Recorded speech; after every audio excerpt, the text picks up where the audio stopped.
Rutledge Stadium as the 2024 5A Division I state champ Smithson Valley Rangers continue the 2025 portion of district play. We welcome you inside the northeast area of San Antonio.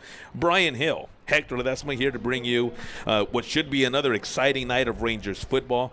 Brian, Smithson Valley coming in, 2 victories to open district play. The Thunderbirds struggling a bit. We'll get into that as we go through the broadcast.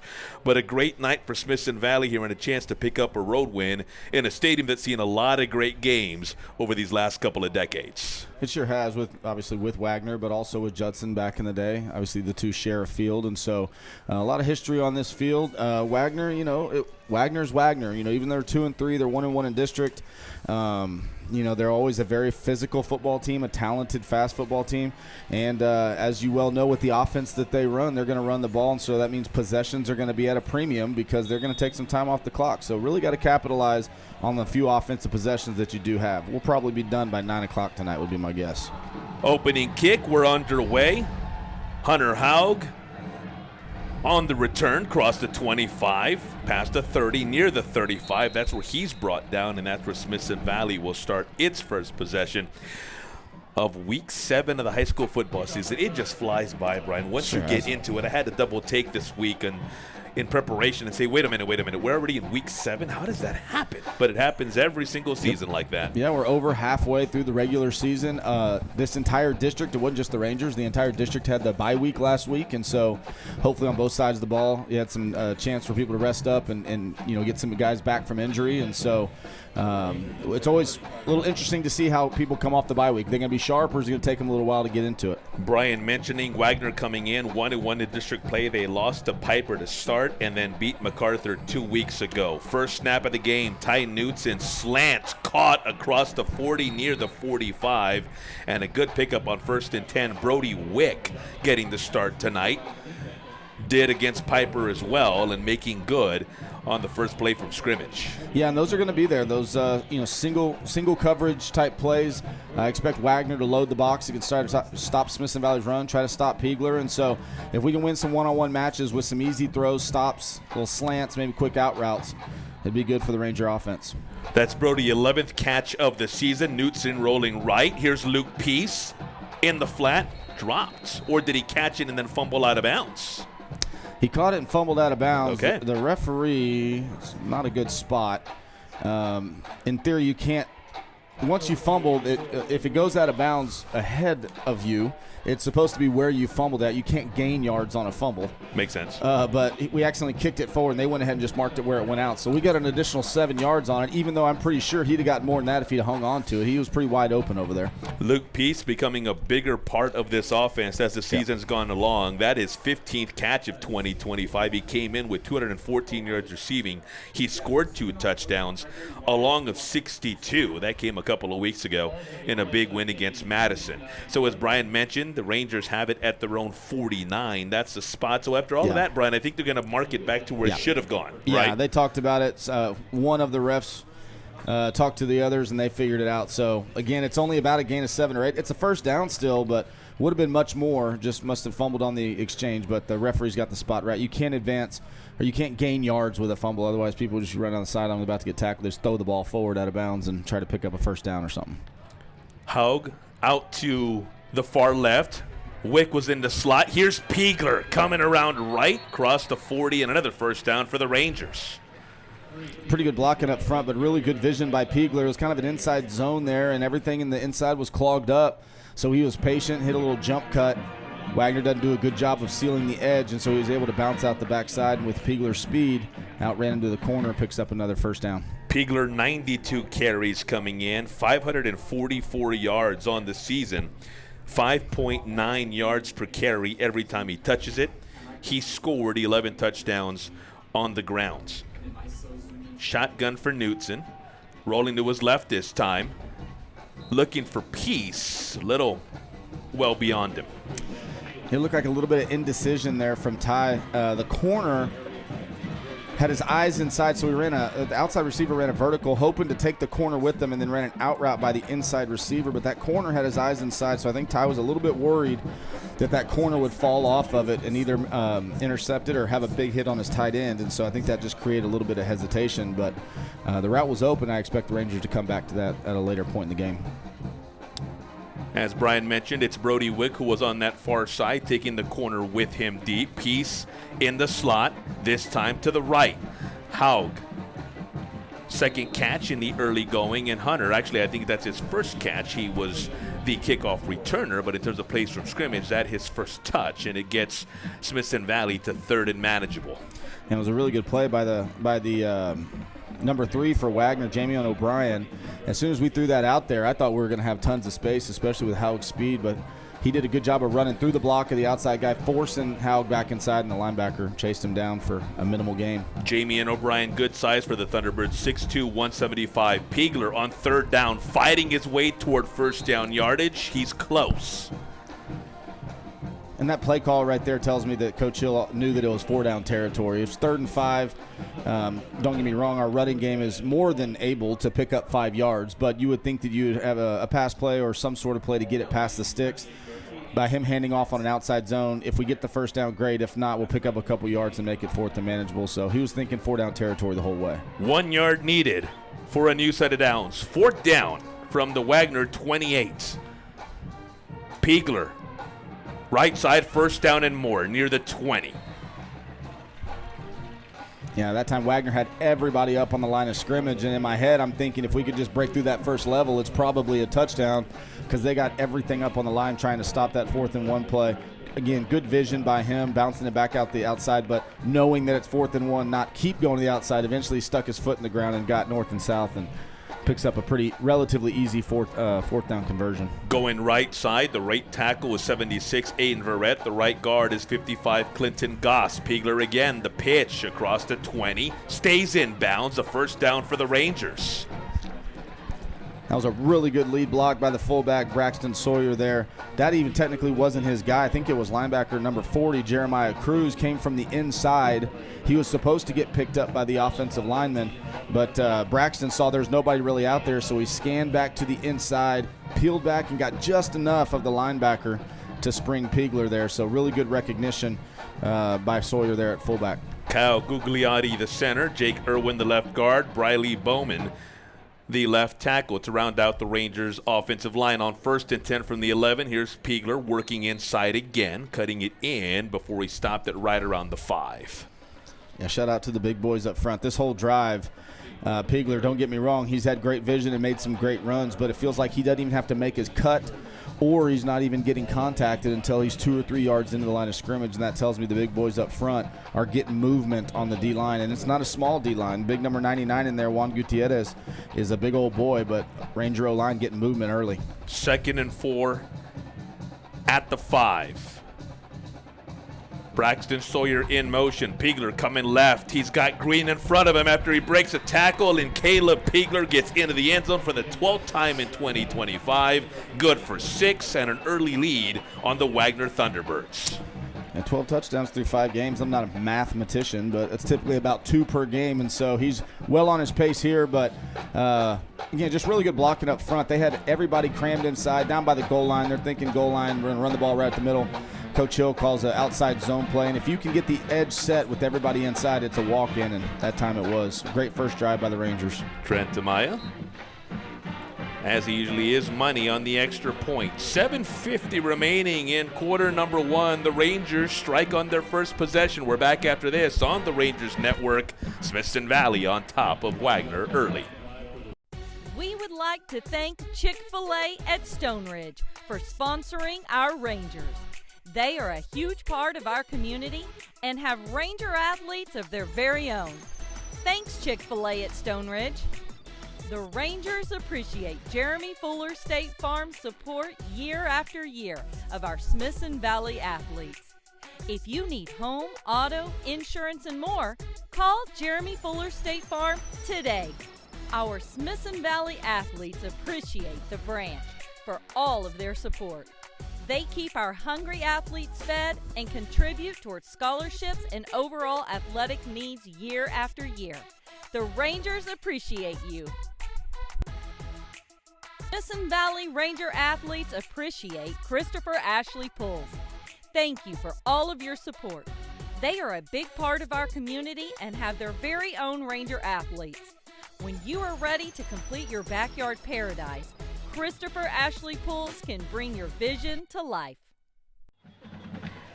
Kickoff following the Rangers' touchdown on the opening drive. Wagner will take it at, it appears, its own 5-yard line. Yeah, it's interesting. He called for a fair catch, but then he bobbled it. And so I'm wondering if the fair catch is nullified if you don't catch it cleanly. And plus, he tried to pick it up after he fair caught it, dropped it, and then picked it up and ran with it. So I'm not sure whether the not penalty, but whether they're spotting it because he muffed it or whether because he tried to attempt to run. But regardless, instead of getting the ball out at the 25-yard line, they're at their own 5. Yeah, that must be the call, Brian. That's the only reason I can think of why they don't have it at the 25 and instead they have it at the 5. On 1st and 10, the pitch coming around past the 10. Good yardage on first down. And you'll see what the Thunderbirds do on offense. It's kind of throwback. It's old school, Brian. Now, they've been doing this for years, nothing new. But if you haven't caught a lot of Wagner games, or if every time the Rangers play him, you go, oh, yeah, that's right. Wagner's not your traditional offense these days. That's what the T-Birds do. Yeah, I've called him the slot T in the past. My dad has corrected me on that. It's not technically the slot T, more of the Navy option. And so, but regardless, there's a lot of bodies in the backfield, a lot of misdirection. They're going to run the football. 2nd and 2 following an 8-yard gain. Quarterback on the keep. And Javonte Hughes, who's rushed for 244 yards this season, picks up enough for a first down on Wagner's second play from scrimmage. Yeah, and it's a difficult offense to defend against because it is so unique in today's day and age. It's not, with a lot of these people that you're preparing for, they might run a few different things, but for the most part, you have formation recognition and they line up in a weak set or 2x2. This is completely different, and so it takes a little while to get used to the game speed. A rare pass for the T-Birds. Screen, not much there. The Rangers, they're in an absolute hurry. Colton Hornsby, no surprise among the first Rangers to get there. Yeah, Hornsby coming inside out from his inside linebacker position shows you the range he has getting out there, but it was a good job by Haug of coming downhill and forcing it back to the inside. And for the Wagner offense, a forward pass is considered a trick play, so they're busting it out early here. No gain, 2nd and 10. Here we go, up the middle, and not a whole lot there. That Ranger defensive line, along with Jacob Stover, coming up and making that stop.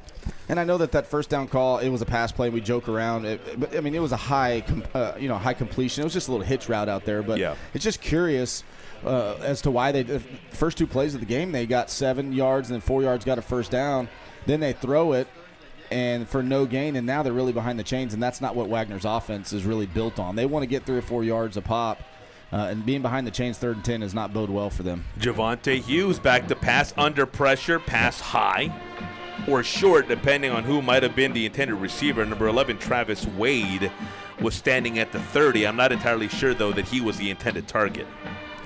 Yeah, and again, the same deal. 3rd and 10. That's not Wagner's deal. They don't like being in those situations. They're in obvious passing type situations. That's not what they like to do. Wagner wants to run the football, get 3 or 4 yards, go on long drives, limit the amount of possessions per game, and get to 3rd and 1s, 3rd and 2s. That's where they're comfortable. Anytime they're in 3rd and 10, they're kind of uncomfortable, uncharted territory. Ezekiel Villarreal standing it right around his own 5. Here's the return inside the 40, and the Rangers will have fantastic field position on their second drive. It's Noah Johnson with the return to right around, let's call it the Wagner 37-yard line. And it always just amazes me, Smithson Valley players, the special teams that's worked on. In a day and age where you see everybody, if they have any chance to fair catch the ball, they're going to do it. Whether it's on a kickoff or a punt. That time Johnson, there's 3 guys around him, and he says, no, I'm not going to fair catch it. I'm going to catch it, and I'm going to go get some yards out of it. And it's been that way with a lot of returners. Howard does it. Remember Duffy and those guys doing it from back in the day. It just takes a lot of courage to not fair catch when the people are all around you. Here we came back to that same play we fumbled on earlier. Here's Luke Peace hanging on to the football this time. Tackled inbound along that sideline, but inside the 20, if not the 20 itself. Yeah, Wagner has a hard time covering that little wheel route into the boundary.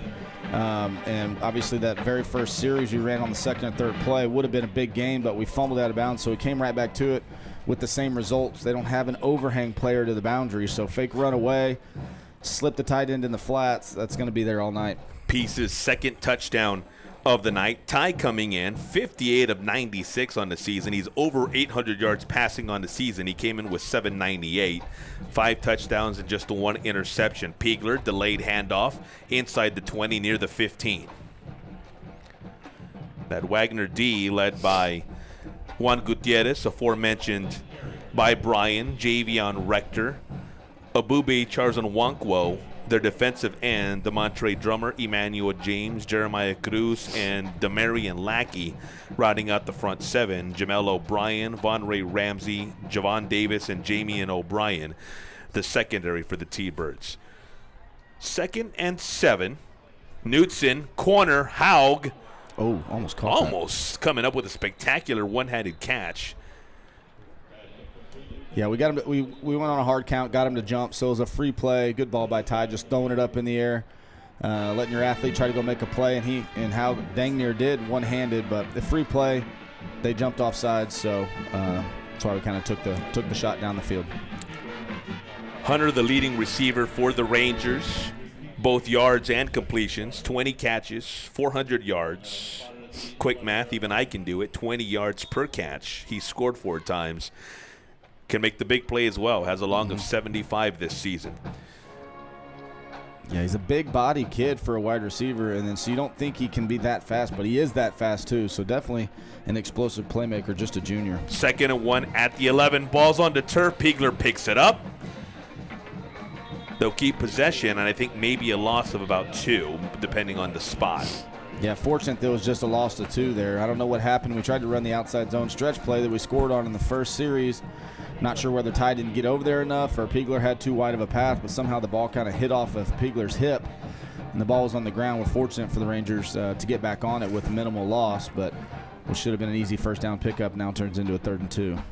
So officially just a loss of 1. As Brian mentioned, the 2 yards needed for a new set of downs. Haug and Piegler out to the left. Knutson keeps breaking a tackle and into the end zone. Ty Knutson with a rushing touchdown, his 4th via the ground of 2025. And it's 13-0 with 3.5 just under it left in the opening quarter. Yeah, and anytime Smithson Valley gets in a 3 wide receiver set, you have to honor it because obviously Ty is more of a throwing type of quarterback, so you've got to put guys out there on the wide receiver. But as we've mentioned before, when your quarterback is almost also mobile enough to run, you have numbers in the running game because your running back gets added as a blocker. That time Wagner moved out to cover the receivers. They were light in the box, and Ty does the rest with really good blocking up front. Automatic Amaya striking again. 14-0 with 3:23 remaining here in the first quarter. Rangers, 2 possessions, 2 touchdowns. We're back after this on the Rangers Network. United Rentals understands that your routine is never routine. That's why we stand in the same dirt, ready to help you work with unmatched equipment and expertise that turn worries into wins. So as the weather shifts, plans change, and project complexity increases, we stand united with you. United Rentals. Work united.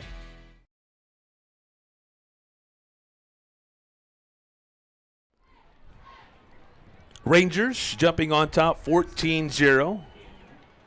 Coming in 4-1 overall on the season. A bye last week, as mentioned at the top of the broadcast. Starting out the year with a 62-6 win over Roosevelt. Lost to Brennan came next before 42-10 and 41-14 victories against Madison and Champion. Then Piper 2 weeks ago, 27-17 over in Spring Branch. So 2-0 start here in D1 District 13. The Thunderbirds 1-1 in district play, and trying to resurrect a program that not long ago was making long state runs and playing for state championships. But the Thunderbirds kind of in a rebuilding phase right now and looking if they can put together a good showing tonight, Brian, what would be certainly the highlight of their season to this point. Yeah, and they've always been obviously this is one of the toughest districts in 5A in the state from top to bottom. And they're always in the mix, fighting for that third or fourth spot. So Javante Hughes coming right, stopped at the line of scrimmage is where they'll mark him down, so no gain on 1st and 10. Yeah, this is not something you say very often with a cornerback, McGee, making a tackle for loss.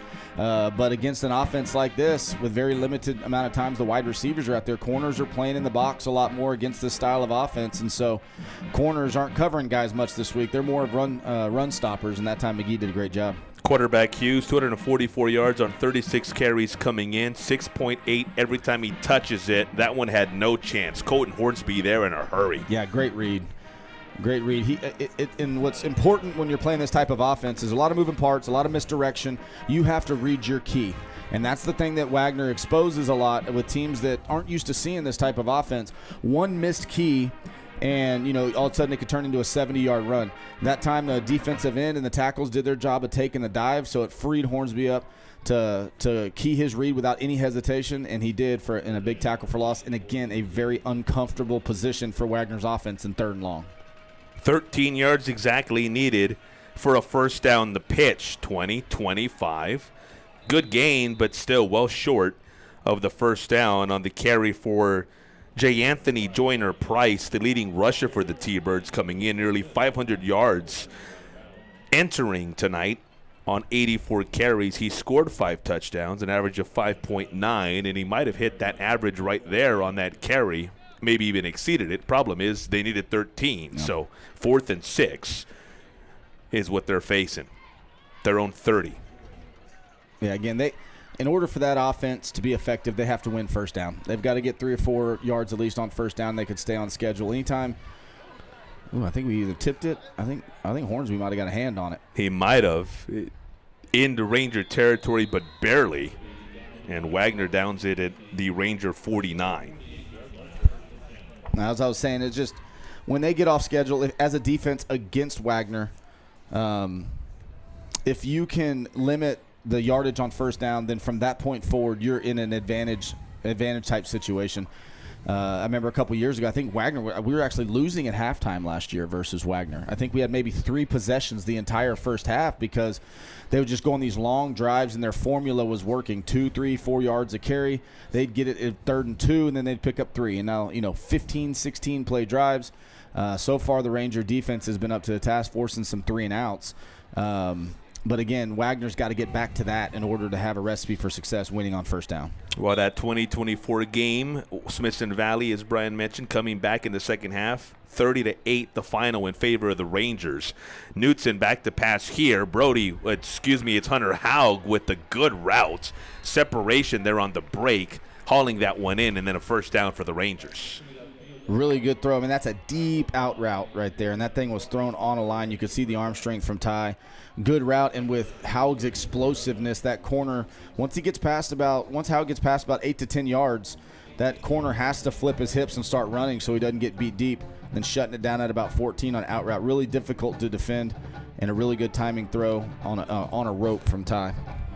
So inside the 35 of the T-Birds, Knutson, Piegler, across the 30, breaking some tackles near another first down for Smithson Valley. As that balance for the Ranger offense continues, it's a unit that comes in averaging 184 yards rushing per game and 192 yards passing per game. About as even as it gets at the highest level of high school football. Yeah, pretty good balance there, and great job up front on that counter play. Jake Irwin led up in the hole, finished off his block. Shout out to the big guys up front. 2nd and 2, Jacob Kirk into the ball game. He split out wide to the left. Brody Wick up top to the right. Knutson keeps, has the corner, cross the 20. Tie inside the 15 of Wagner. Again, good job. What we talked about Piegler earlier, being patient and reading it. as a QB draw designed to kind of hit up front, but Wagner just has so many guys crammed in the box, but they're not doing a great job with their ends of forcing it to stay inside. So a couple times we've seen the Rangers offensive plays designed to stay inside, but free bounce to the outside and picking up big gains. At the 13 and another first down. 3 wide now for Knutson. Piegler inside the 10, spinning his way toward the 5 and maybe forcing his way inside the 5, although I think they'll mark him at exactly the 5-yard line, and that is the way quarter number 1 comes to an end. The Rangers marching toward a 3rd touchdown tonight, 14-0 the lead over Wagner right here on the Ranger Network. Every shoe they've ever worn has been black. That little voice they hear inside their heads is Coach Larry Hill. When asked their favorite color, they all agree it's always navy. They all believe that the baseball team, a certain law enforcement group, and the 4x4 side-by-side were all named after them. The only thing on their Christmas list is Whataburger gift cards. Each of them has officially changed their middle name to Smithson. When choosing their jersey number, they all answered anything but the number 1. They are the most Rangers in the world. Stay Navy, my friend. Second quarter, Rutledge Stadium. The Rangers looking to extend their series lead over the Wagner Thunderbirds to 16-2. It's a series that goes back to 2006. Smithson Valley winning the first ever meeting 31-7. But for the here and now, the Rangers. I was on that team. Yeah, that's right. We played them the very first year they opened. It's Piegler here trying to get in the end zone for a second time. 3rd time for the Rangers on the first play of the second quarter. That T-Bird defense doing a nice job there of holding, at least on that play. They were big and strong back in 2006, too, I'll tell you that. And those 2 interior D linemen they got right there, those are about as big as they come, and Ranger offensive line is doing a good job handling them so far. 3rd and 2 for Smithson Valley at the Thunderbird 5. Piegler, opportunity here for a second 5-yard touchdown, and he's got it. Caleb Piegler finding his way into pay dirt, and with 11:16 to go and the point after yet to come, it's 20-0. Yeah, good misdirection there. Actually motioned the fullback receiver out of the backfield the opposite way, kind of drew the eyes of the defense a little bit, and then ran zone back the other way, and just really good blocking up front by O-line, tight ends. Peace as a sophomore tight end. Good job sealing the edge over there. About as good a start as you could hope for. Three touchdown drives and 2 3-and-outs from the defense. Automatic Amaya again perfect on the extra point. We're back after this on the Rangers Network. Smithson Valley 21, Wagner 0, and a district ball game from the northeast side of San Antonio. From fall to winter to spring, every season starts with a roof inspection. As proud gold sponsors of the Smithson Valley Athletic Program, we know this community on and off your roof. On your roof, our game plan starts with identifying storm-related damages. They inspect up there to catch anything we miss down here. From minor repairs to full roof replacements, we have the people and material to fix any roof and protect your family. Links Roofing, peace of mind in any season.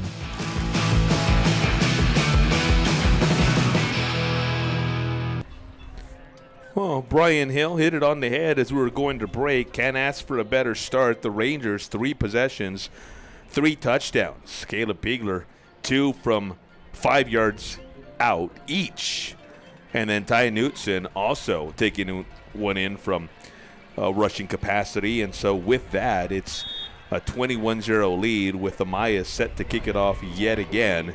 And Wagner trying to get something going offensively, facing an uphill battle here in the early going from Rutledge Stadium. Amaya's kick through the back of the end zone, and the T-Birds will have it at the 25. Yeah, and like we talked about last time, let's see if Wagner kind of tries to stick to that old formula. You know, they've tried to run a lot of perimeter plays against the Rangers, and the linebackers have been doing a good job, and the outside linebackers and corners keeping it inside. see if they try to do something here on first down to at least get positive yardage. I wouldn't be surprised to see one of the old classic fullback bellies just right up the middle, try to move the pile and get on schedule and not get behind the chains.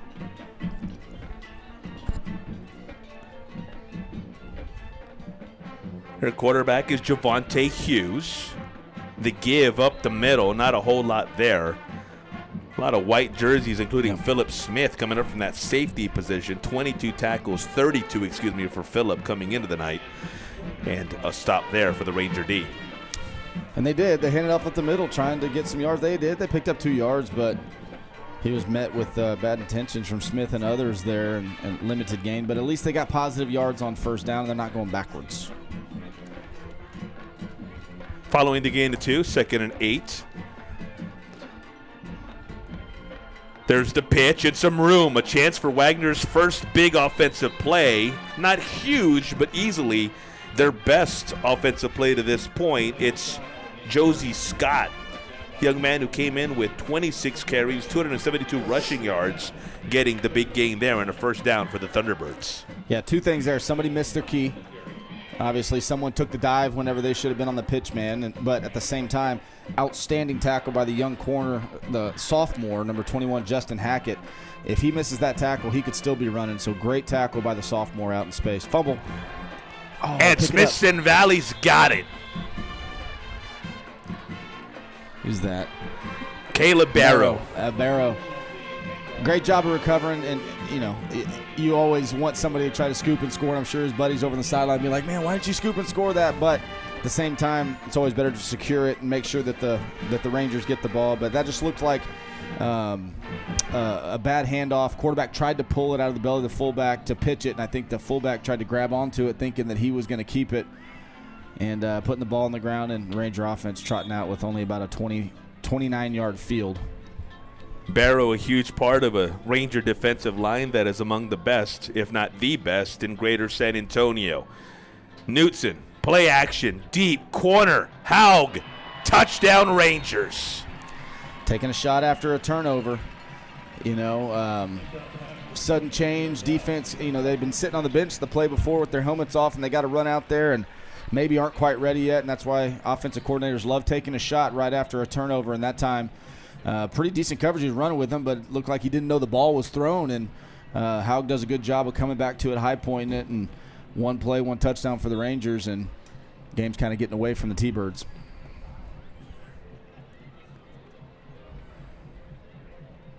Snap, hold, kick. No good.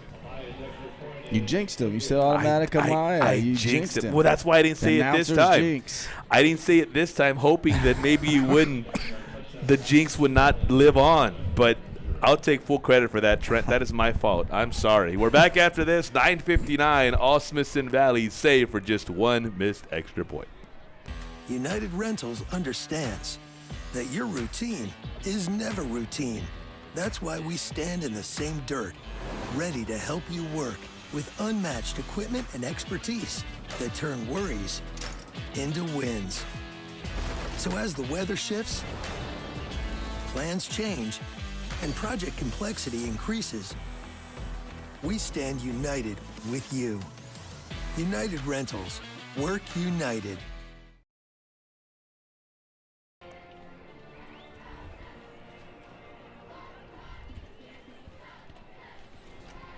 Well, Amaya, who, again, I apologize to because of my knack for causing the jinx, set to kick us off, usual from his own 40. And as usual, that one a touchback. And the T-Birds will start from their own 25, now down 27-0 after the Rangers capitalized on a Caleb Barrow fumble recovery. And on the very next play, got 6 on a Ty Knutson to Hunter Haug touchdown connection. And the best part about that connection is we'll have them both next year too, both being juniors, and so we'll be calling that connection out for the foreseeable future. Both committed to Smithson Valley next season. That's right. Hunter's 5th receiving touchdown of the season.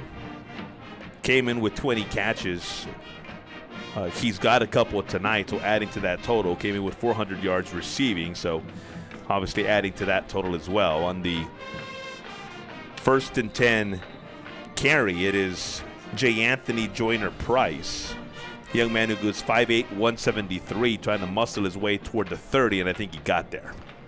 And again, that's Wagner's formula right there. 4 or 5 yards on first down. Now all of their playbook is open. They're not forced to throw the ball. They can stay on schedule, and so that's more what they want on first down right there. 2nd and 5. Javonte Hughes keeping, and that Ranger defense swarming. Yeah, I saw the junior Truth in there. I saw Hornsby in there. I saw Woods in there. So a lot of Rangers in on the tackle there for no gain. So 3rd and medium, better than 3rd and 10, but still kind of uncomfortable for a team that doesn't like throwing the ball. 3rd and 5. Again, up the middle, a little bit of a burst, and enough for a first down. Again, it is Price who crosses the 30. He needed 5, he got 6. It's a Smithson Valley defense that includes Caleb Barrow, Kyle Bierman, Justin Roberts, and Hudson Woods in that front 4. Colton Hornsby, Jacob Stover, Ashton Norrid among the linebackers. Haug, Phillip Smith, Blayton Camacho, Liam McGee, the cornerbacks and safeties. To give on 1st and 10, spinning his way past the 40, rolling his way, maybe is a better way to describe it. Price again. Yeah, after picking up just their 2nd first down of the game, they had a first down after their first 2 plays of the game, and that was their first one since then. Now they're kind of rolling a little bit, and again, their whole goal is to long drives, take time off the clock. You know, they've only run about 4 or 5 plays here, but they've already taken about 3 minutes off of the clock of the 2nd quarter, and that's what they want to do. Take the play clock way down, run the ball, keep it moving, and limit the amount of possessions. Hasn't gone their way so far in the first half, but that is their recipe and their formula for success. Following the pickup of 3, it is 2nd and 7 from their own 40. Toss, whistles. Price, Wagner the ball carrier. Yeah, their coach didn't like something. There was a little miscommunication coming out of the huddle. People looking at each other. Looked like a misalignment. And so he ran down there real quick trying to call a timeout, knowing that a negative play on 2nd down and getting a 3rd and long would be not an ideal situation. Let's take the break with them. We're back after this on the Rangers Network. Tonight's broadcast is brought to you by Jeremy Fuller State Farm, United Rentals, Lynx Roofing, Orthopedic Performance Institute, Frost Bank, The Branch,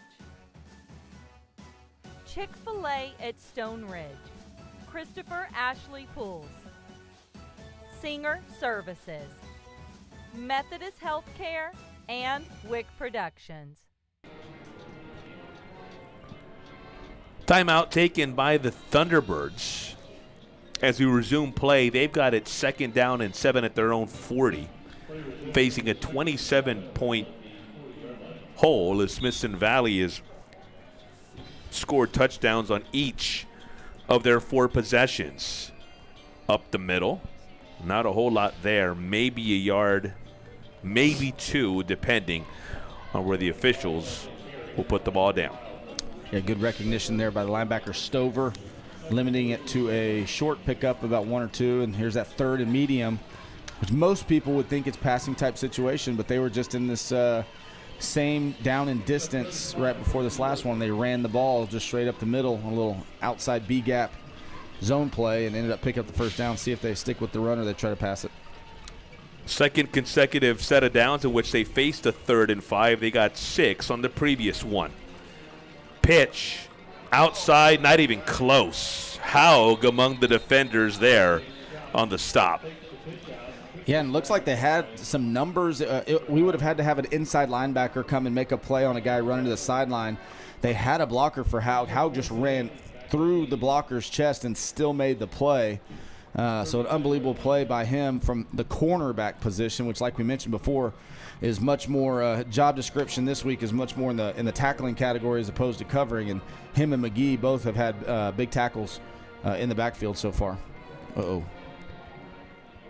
We got the punt away. Takes a Wagner bounce and then dies at the Smithson Valley 44. That's where it's down. And that's where the Rangers will take over for their 5th possession of the ball game. Yeah, high snap there. I thought we were going to be able to block that thing, but I think he felt it coming in and rushed it, and that's why it kind of went off the side of his foot. So probably only about a 10 or 12-yard net on the punt there. So Ranger offense going to have great field position again just inside the 45-yard line. Julius Jackson doing a nice job of getting that one away. Rangers come out with 3 wide. Piegler now to Knutson's left. Ty.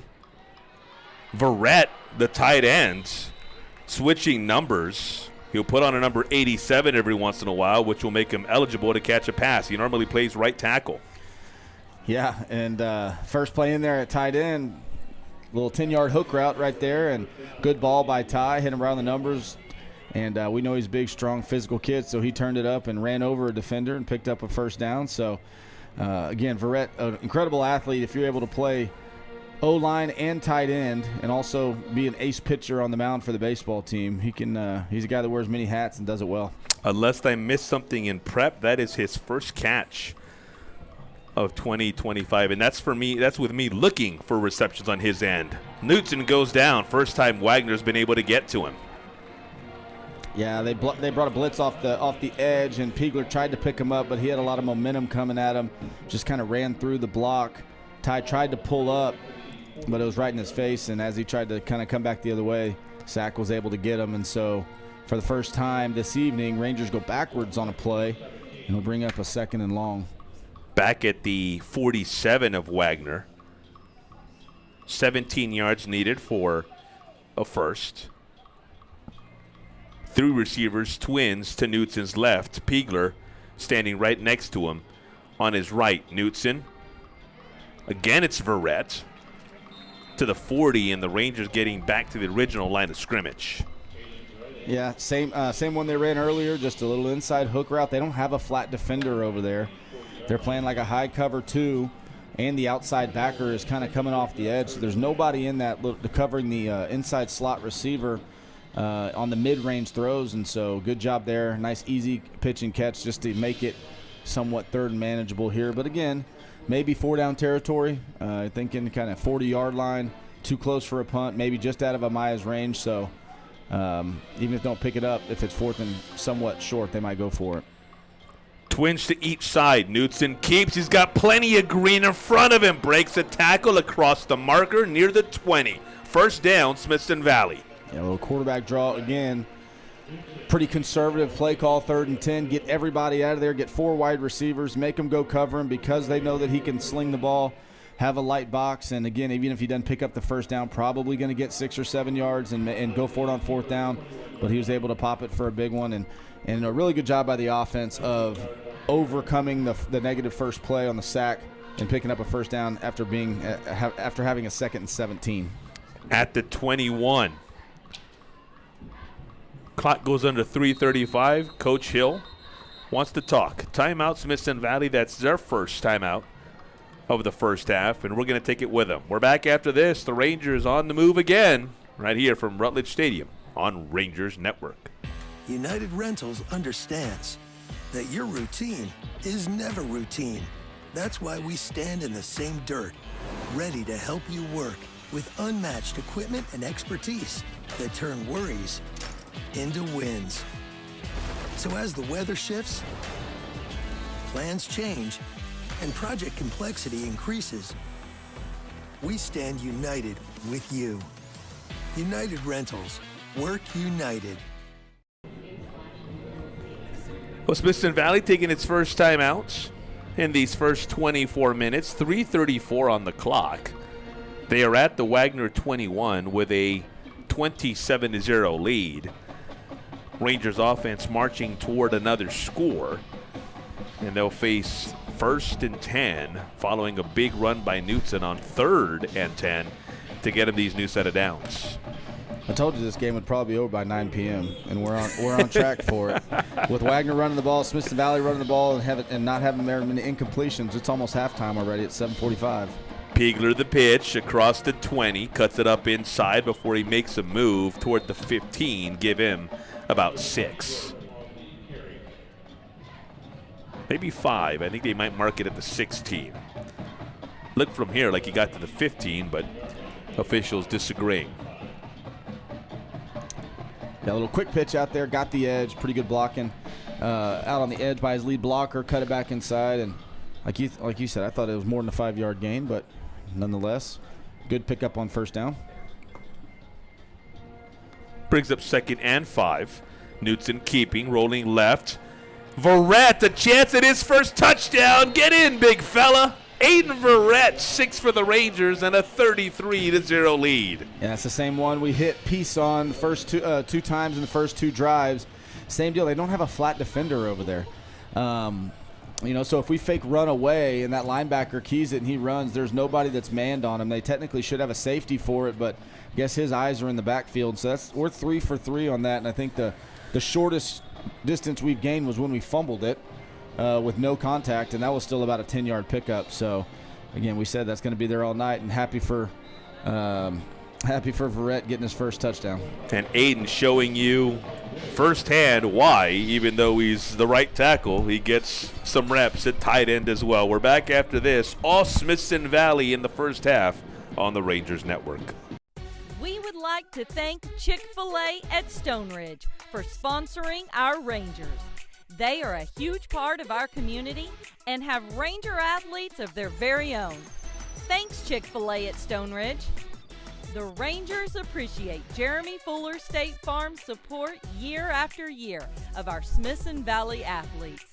If you need home, auto, insurance, and more, call Jeremy Fuller State Farm today.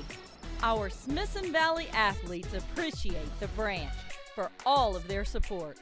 They keep our hungry athletes fed and contribute towards scholarships and overall athletic needs year after year. The Rangers appreciate you. Smithson Valley Ranger athletes appreciate Christopher Ashley Pulls. Thank you for all of your support. They are a big part of our community and have their very own Ranger athletes. When you are ready to complete your backyard paradise, Christopher Ashley Pulls can bring your vision to life. Kickoff for Trent Amaya following touchdown reception by Aiden Verrett on Ty Knutson's 2nd scoring pass of the night. Fair catch, and so the Thunderbirds will start at their own 25. 2:49 remain here in the first half, and the Rangers coming out looking very, very impressive. The kind of effort you want to see in the first half, especially when you're facing a team that's struggling. Don't take the foot off the gas. Stay focused. Go out there and do what you've worked to do this entire week. And the Rangers, a fantastic first 21 minutes and 11 seconds of this first half. Oh, what a catch. Did you catch that? I'm waiting for a signal. I don't see one yet. Great Incomplete. Effort. Great effort. Who's that? Number 42. Looked like the wide receiver, Ashton Youngblood. They tried to sneak him on a little rail route out of the backfield, and he was open. Ball was just a little bit underthrown, and he sold out for it, which you love to see. Down 34-0. You love to see that effort, still battling, and it was almost a heck of a play there. Following the incompletion, 2nd and 10 now at the 25-yard line. Off the pitch. Good job, McGee. Back toward the line of scrimmage. And you heard Brian mention his name just moments ago. Liam McGee coming in with 17 tackles on the year, making that stop. Yeah, I don't know if he's technically going to be credited with the tackle there because a linebacker came in, but he did his job and he turned it back to the inside. If that ball gets outside of him, he's got no buddies on the outside of him, and that thing's going for about a 70-yard touchdown. But he did a great job of taking on the fullback block and forcing that ball back inside, allowing an inside linebacker to come pursue. I think it was Hornsby, but really good job of block management there by McGee. Well, we've come to the 2-minute timeout. From what I understand, high school football does not like us to call it the 2-minute warning, so it's the 2-minute timeout as opposed to the 2-minute warning. Why? Why don't they like us calling it? I don't know. It's what I heard. It's what I heard firsthand. So we'll take it with them. Back after this from Rutledge Stadium, Ranger Network, Smithson Valley up big. Tonight's broadcast is brought to you by Jeremy Fuller State Farm, United Rentals, Lynx Roofing, Orthopedic Performance Institute, Frost Bank, The Branch, Chick-fil-A at Stone Ridge, Christopher Ashley Pools, Singer Services, Methodist Healthcare, and Wick Productions. Back from the 2-minute timeout, and to answer Brian's question, and I'm sure the question that many of you might have out there as well, I don't know why they don't like calling it a 2-minute warning. Maybe because they think that in calling it that, it's a true ripoff of what the NFL has done for years and what college football started doing recently. I don't know, but I was told, hey, it's not the 2-minute warning. It's just a 2-minute timeout. I'll be interested to hear tomorrow, when I haven't paid attention, but what they call it in college on Saturdays, whether it's a 2-minute warning or 2-minute timeout. The give toward the 30 on 3rd and 10, so nowhere near a first down. And Coach Hill's going to take a timeout and see if we can get one more possession for the half. He might say, hey, we're up 34-0. Why are we taking a timeout and trying to, get more possessions? Obviously, the game is well in hand. Well, you know that in the second half, chances are your starters aren't going to play hardly at all. So you're playing this first half to try to get them as many reps as they can. Right. Knowing that chances are in the second half they're going to be sitting on the bench with the game in hand. So he's trying to get his starters one more rep before halftime, and so that brings up a 4th down with a timeout. So Smithson Valley still has a timeout left, and Wagner's had some punting woes of late. We had a tipped punt and then one that only went about 12 yards. So Rangers should get good field position here and chance to tack on another one with the starters before we let some other guys roll in the second half. It has been an adventure just about every time punter Julius Jackson's been back there. Yeah. One of them appeared to have been tipped. Another one, he's been under duress on a couple of others. Snaps haven't been great. He's had to field it, jump up high and field a couple. He's done a great job even fielding the ball and getting them off, to be honest with you. But, we'll see here. So Jackson standing at his own 17. The line of scrimmage is the 29. Hunter Haug and Noah Johnson back deep to receive the punt. 1:51 is what remains on the first half clock. Whistles. Wagner called a timeout. Must have been a misalignment or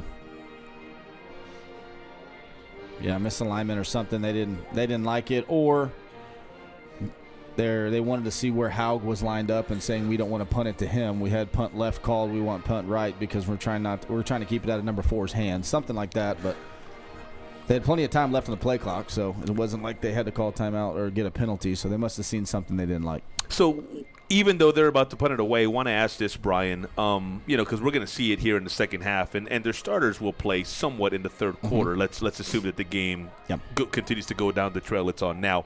Wagner's offense, Brian, the principles, the concepts, why it's effective, if you could just kind of break it down for our viewers, what they're looking to do with every snap. They're looking to get 3 yards a carry. Anything more than that, cool. Okay, but we want to get 3 yards a carry. 3.5 yards, 4 yards a carry. We want to limit the amount of possessions the other team has. We want to take a lot of time off the clock, have third and manageable type situations.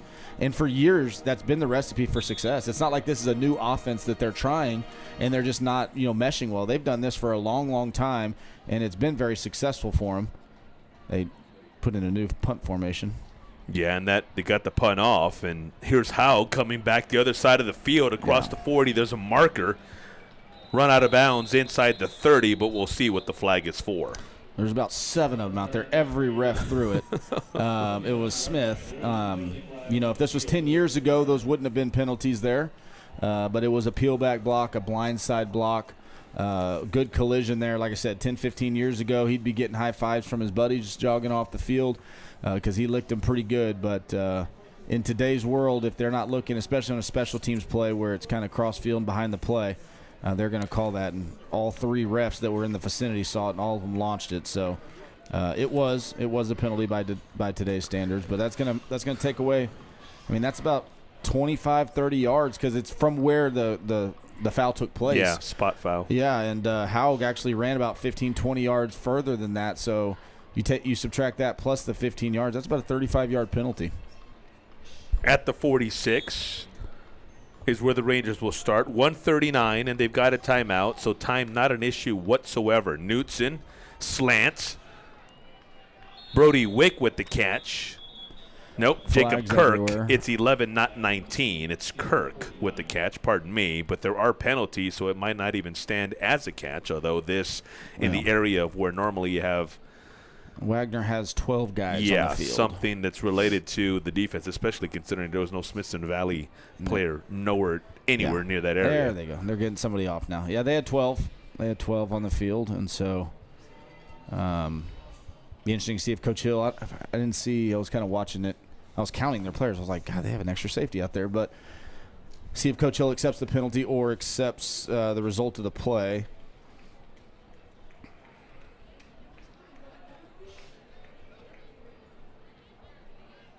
We picked up, about 6 or 7 on the slant, didn't we? Yes. He's probably, they're going to mark it off. He's going to take 1st and 5 over 2nd and 4, 3 or 4. And so Rangers will redo 1st down now that Wagner has only 11 on the field. 1:34 on the clock. With the penalty, they're into Thunderbird territory at the 49. Twins to our side. Piegler in motion. Knutson, slot Kirk again. 1st down yardage on Jacob Kirk's 2nd catch of the season. And this is why Coach Hill called a timeout. He wants to rep the 2-minute drill. We don't have a whole lot of opportunities to do that, so he wants to rep his hurry up for down the road in the future in case we really need it. Quick snap, quick throw. Brody Wick with the catch at the 40. 2 more. Wick's 2nd reception of the night. Brings up 2nd and 8 at the Thunderbird 40. The clock now near a minute. But again, they're at the Wagner 40 and still have a timeout. Yep. I would say here, if the ball's not out of bounds or incomplete here, you'd see him hurry up again, get another play off, unless they take a sack and it's 3rd and long or something like that. Receiver fell down. Knutson, under pressure for one of the rare times tonight, has to get rid of it. Outstanding job by Knutson. Receiver fell down, and the number 1 rule in a Mayday situation, a 2-minute drill, is you can't take a sack in Mayday because you have to waste a timeout or it's going to take forever to get everybody up and on the line and spike the ball. So he looked out there. His receiver had fallen down, so he did the smart thing and threw it onto the track to kill the clock. I wish one of my favorite teams that I watched last Saturday would have done that. I think I know who you're talking about. 3rd and 8 with 40 ticks to go at the Wagner 40. Pass complete, 1st down yardage. There's the whistle. It's Luke Peace. Luke very active in the early going. And unlike the old days, the clock doesn't stop forever on a 1st down. So once the chains are reset, the clocks will go. So you still got to hurry up even though you picked up the 1st down. Jacob Kirk is set. There's the snap coming right as Knutson. Again, there the inside receiver. No whistle yet. There's the whistle. Again, it's Peace inside the 20. And they're not calling that or blowing that whistle very quick, are they? No, they're not. And there's Knutson killing the clock. 16 ticks left. Again, the Rangers do have a timeout. They are at the Wagner 20 with 2nd and 10 coming. Yeah, great job. 2 1st downs in a row and then a spike. So you've saved that timeout with 16 seconds left. So now you're free to throw a ball over the middle if you need to. You don't have to just throw it towards the sidelines. You can throw a ball over the middle, and just in case he's tackled before he scores, you have that timeout in your back pocket. So you have the full field open here because they've done a good job keeping that last timeout in their pocket. Knutson looking, go route, fake. Brody Wick, corner, touchdown Rangers. Brody from 19 yards away, a beautiful move. Went inside, drew the defender with him, then went out, headed toward the pylon. All Knutson had to do was lay it out there. Yeah, and it was a great route by Brody. He ran a sluggo, what we call a sluggo, a slant and go. We'd already run a couple slants and caught him early in the drive, we had one, and then earlier in a couple other series. And so fake the slant, slam on the brakes, get back out to the outside. Brody does a great job of selling the slant. Ty does a little shoulder roll to really sell it. Gets back a clean release on the outside. Great ball and a great catch and an outstanding 2-minute drill. And again, that's why Coach Hill called the timeout, not to try to run up the score or to try to get extra points. It's so that they could rep that just in case they need it down the road, that 2-minute drill. So well executed on all ends. It's Knutson's third passing touchdown of the night. He came in with 5. We've talked about the balance of the Smithson Valley offense. They don't need Knutson to throw it 30, 35 times a game. They don't need him to throw for 6 touchdowns every night. And so with the 5 touchdowns coming in, 3 tonight alone. Good effort for Ty on a night in which 3 different receivers have caught touchdown passes. Hunter Howe getting the first one. Aiden Veretz, who plays right tackle but plays some reps at tight end as well. And now Brody Wick getting into the act. 3 touchdowns, 3 different receivers. And Smithson Valley, when you add 2 more Caleb Piegler touchdowns, has a 41 to nothing lead. Yeah, and I would expect to see the starters for Smithson Valley offensively and defensively. A lot of them come out in the first drive of the second half just to, again, keep repping the fact coming out of a locker room, and then that'll be probably the end of the night for them.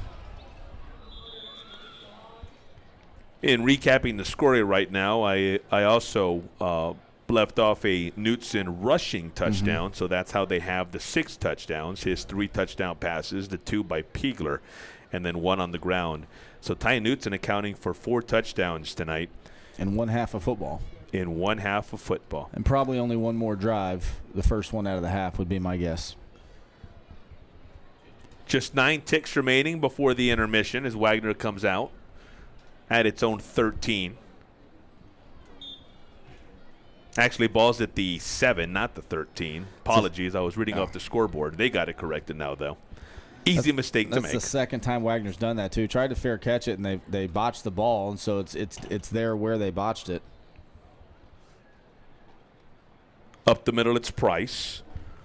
Not a whole lot there for J. Anthony Joyner-Price, leading rusher for Wagner.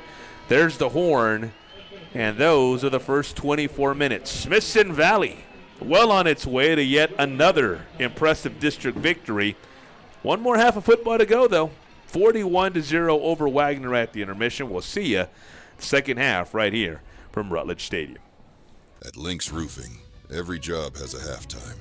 Time to finish strong. Okay, it was a rough start to the half. We kept our composure, though. We know the heat got to us. Jonathan, you pulled through, though. The second half, I'm going to need all your guys to clean up the material. Can you do that? Yes, Coach. I got you. Okay, John, now that the tear-off is behind us, your team has to focus on the dry-in and the install of those beautiful GF shingles. Can you do that for me? Yes, Coach. All right, then. Let's go out there. Let's execute. Let's make sure that house never forgets that Lynx was there. Let's go. Sure, it was just a skit. But for us, every roof is game time. Roofing doesn't always work like this, but you can't wait until the second half of your roof's life to make adjustments. Here at Lynx Roofing, we repair and replace roofs, so we have you covered any time of the year. Hey, tell them about Smithson Valley. Oh, that's right. Lynx Roofing is a proud gold sponsor of the Smithson Valley Athletic Program, committed to the community both on and off the field.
The cheetah's speed, the fastest one. You'll have to outburst or stand your ground.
jungle creatures are hungry beasts. The hyenas welcome their newfound food.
Lynx Roofing.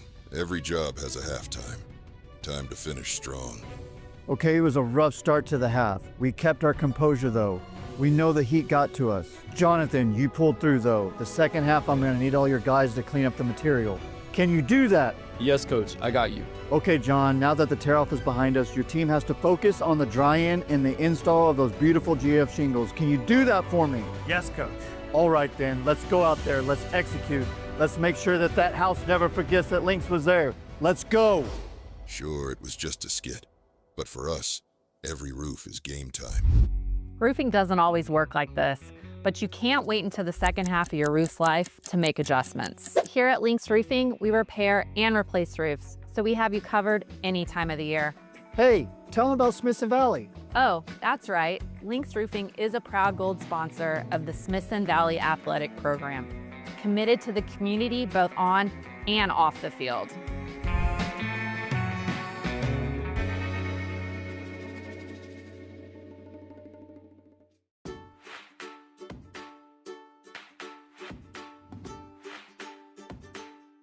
Gavin, appreciate you joining us again. I'm Chris Cooley. We're here from the GBTC Foundation, and we want to talk to you about the scholarship you applied for with us, the CTE, the Career and Technical Education Scholarship. Does that ring a bell? Yes, sir.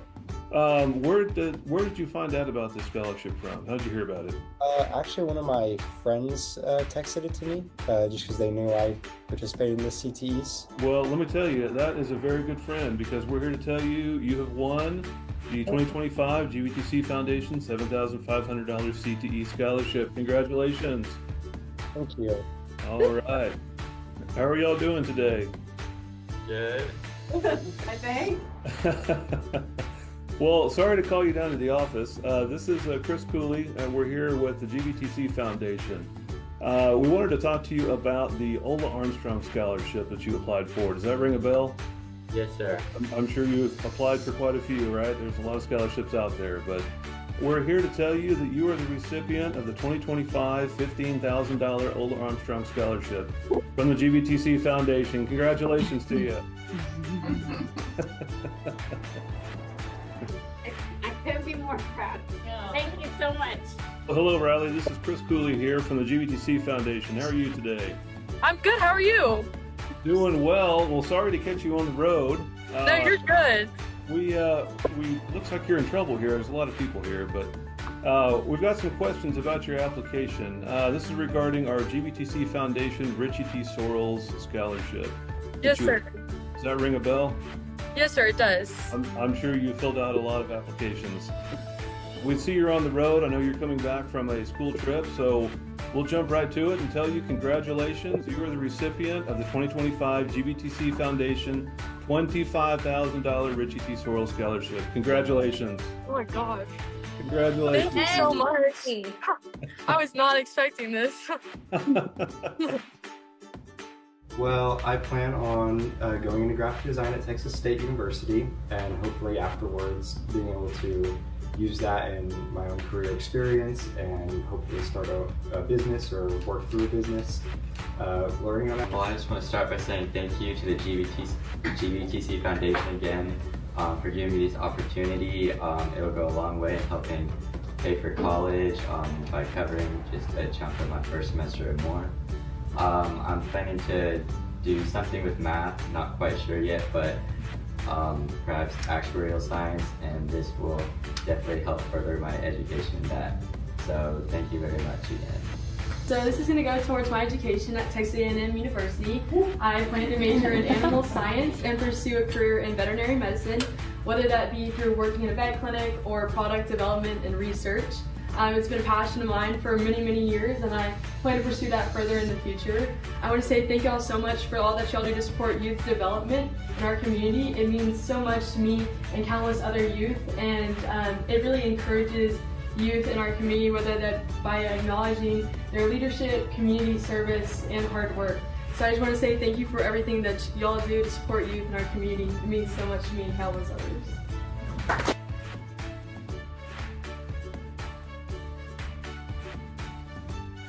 Congratulations to all of you, to the students and to your parents as well. It's a big day for y'all, but it's also a really big day for all of us. As Richie mentioned, this is who we are. So I think for us, you know, what we do in the community and investing in the students, to have a day like this, to be able to come and see the faces, and see, and I know the people that get to award these, they get to see the real surprises when you guys get it, which is great. I think they video that so we can see it too. But it's just a great day for all of us. And so glad y'all are here to all celebrate this together.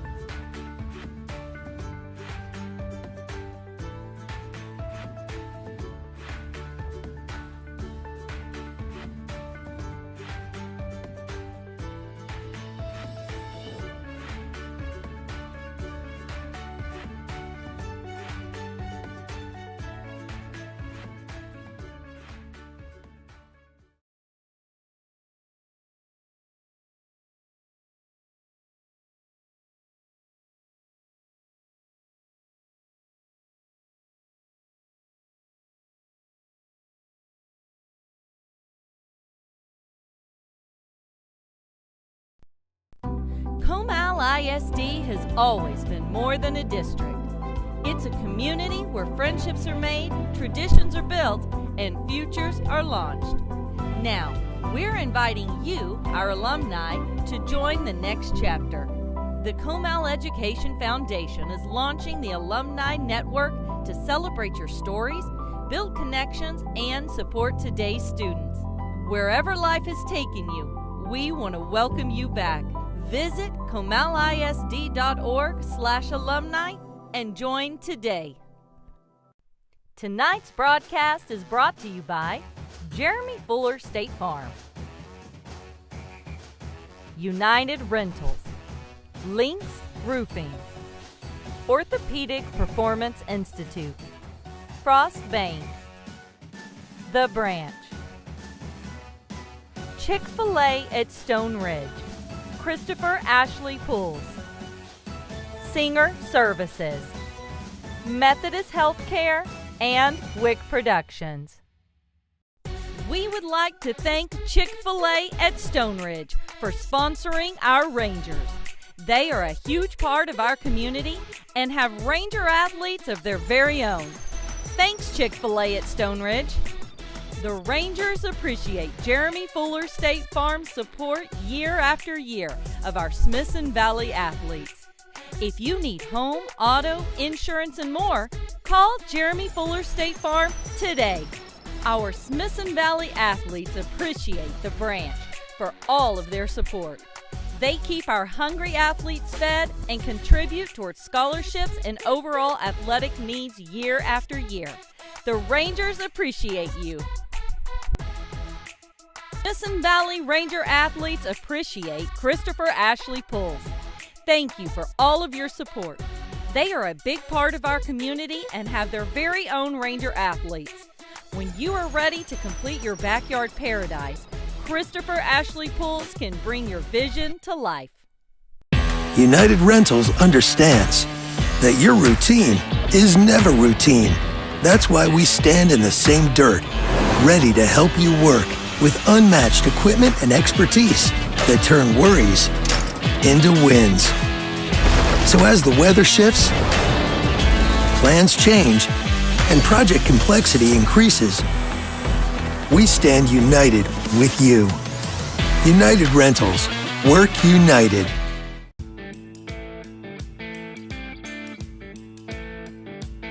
You know, everyone's lifestyle inside is all connected through Wi-Fi. Your IoT devices, your TV, the streamers, the gamers. And we in Texas, we love being out in the backyard. We love extending, I think, what we do inside to the outside. Whether it's grilling, whether it's swimming, hanging out at night, listening to music, the outdoor Wi-Fi product really extends that Wi-Fi in your lifestyle to the outdoors. We think about connecting products like your security cameras that you can get through GVTC. Talk about your smart lights, your smart speakers. It's the she shed outside, right? For all the women who love to do projects outside, just the same as a workshop.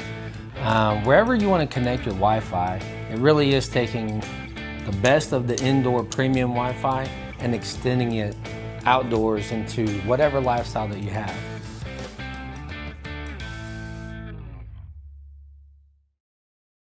Every shoe they've ever worn has been black.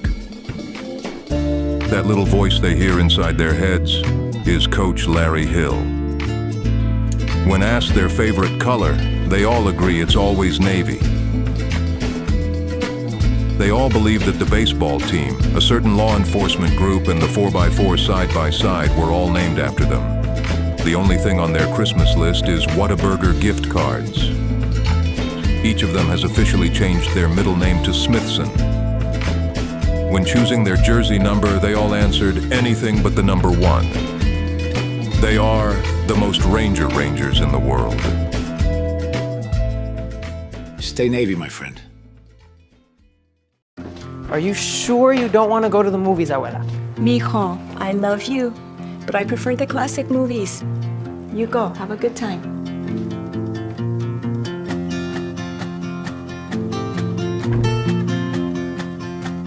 What's this? Just come with me. Oh, ay, mijo. Your choice, Abuela. GVTC, connecting you. At Lynx Roofing, every job has a halftime. Time to finish strong. Okay, it was a rough start to the half. We kept our composure though. We know the heat got to us. Jonathan, you pulled through though. The second half, I'm gonna need all your guys to clean up the material. Can you do that? Yes, Coach, I got you. Okay, John, now that the tear-off is behind us, your team has to focus on the dry-in and the install of those beautiful GF shingles. Can you do that for me? Yes, Coach. All right then, let's go out there, let's execute. Let's make sure that that house never forgets that Lynx was there. Let's go. Sure, it was just a skit. But for us, Every roof is game time. Roofing doesn't always work like this, but you can't wait until the second half of your roof's life to make adjustments. Here at Lynx Roofing, we repair and replace roofs, so we have you covered any time of the year. Hey, tell them about Smithson Valley. Oh, that's right. Lynx Roofing is a proud gold sponsor of the Smithson Valley Athletic Program, committed to the community both on and off the field.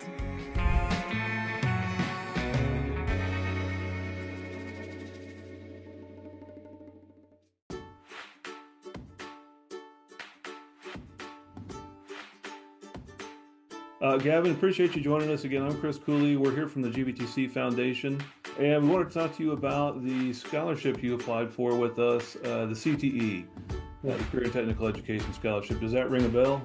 Yes, sir. Where did you find out about this scholarship from? How did you hear about it? Actually, one of my friends texted it to me, just because they knew I participated in the CTEs. Well, let me tell you, that is a very good friend, because we're here to tell you you have won the 2025 GBTC Foundation $7,500 CTE scholarship. Congratulations. Thank you. All right. How are y'all doing today? Good. I think. Well, sorry to call you down to the office. This is Chris Cooley, and we're here with the GBTC Foundation. We wanted to talk to you about the Ola Armstrong Scholarship that you applied for. Does that ring a bell? Yes, sir. I'm sure you've applied for quite a few, right? There's a lot of scholarships out there, but we're here to tell you that you are the recipient of the 2025 $15,000 Ola Armstrong Scholarship from the GBTC Foundation. Congratulations to you. I couldn't be more proud. Thank you so much. Well, hello, Riley. This is Chris Cooley here from the GBTC Foundation. How are you today? I'm good. How are you? Doing well. Well, sorry to catch you on the road. No, you're good. We looks like you're in trouble here. There's a lot of people here, but we've got some questions about your application. This is regarding our GBTC Foundation Richie T. Sorrells Scholarship. Yes, sir. Does that ring a bell? Yes, sir, it does. I'm sure you filled out a lot of applications. We see you're on the road. I know you're coming back from a school trip, so we'll jump right to it and tell you congratulations. You are the recipient of the 2025 GBTC Foundation $25,000 Richie T. Sorrells Scholarship. Congratulations. Oh my gosh. Congratulations. Thank you so much. I was not expecting this.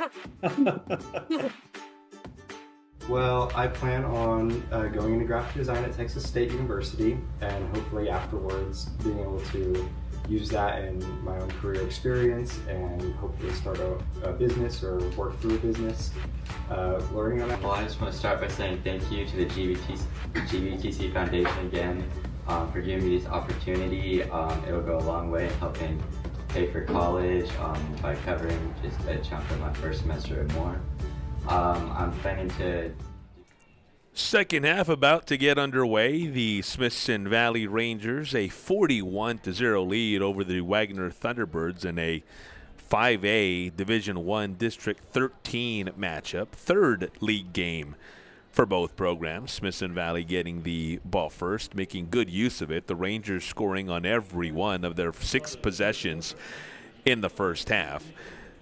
Brian Hill alongside Hector Ledesma. And Brian, fantastic first 24 minutes for the Rangers en route to a 41-0 lead here at the half. Yeah, just about as good as you can ask for. Like you said, 6 for 6 on the offensive drives, all touchdowns. Defense, I think, only gave up 2 first downs total in the first half. And so special teams have been on point, pressuring the punter.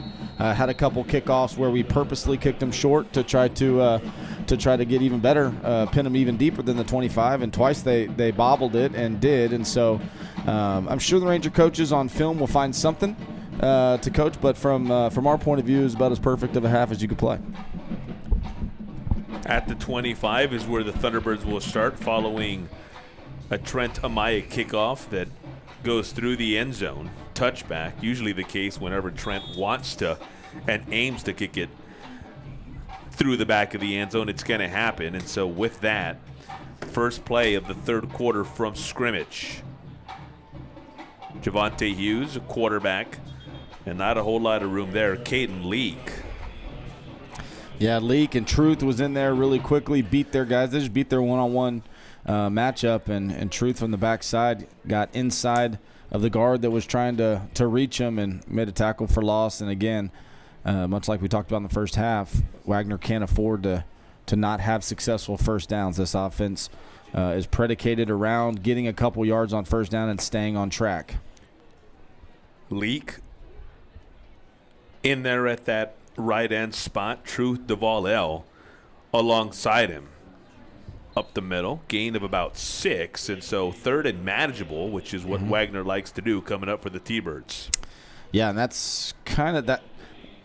Ideally for them, that would have been first down right there. You know, the 2nd 4, 2nd and 5, that's where they love to live. But like you mentioned, 3rd and 4 is much better than 3rd and 8 to 10, something like that. They don't have to throw the ball now.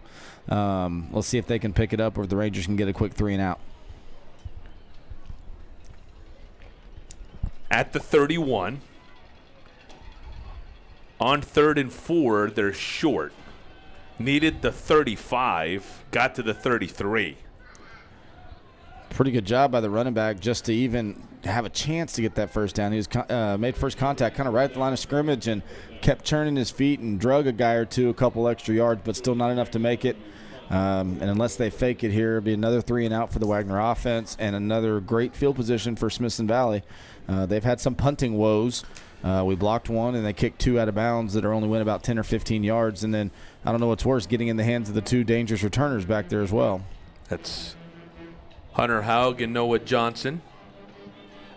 Actually, that's Noah back there. And instead of Hunter back there, it was Isaiah Reggie.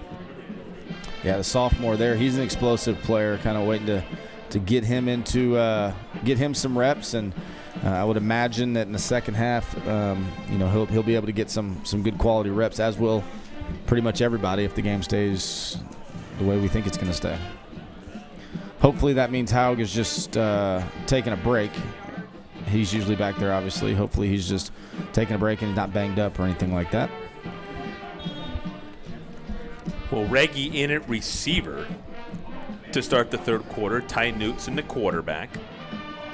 Notice Reggie is the split out wide up at the top of the field. Going in his direction is Knutson, and Reggie with the first catch of the night. Yeah, good job on the scramble drill there just a little bit. Nothing was open originally, so Ty escapes the pocket.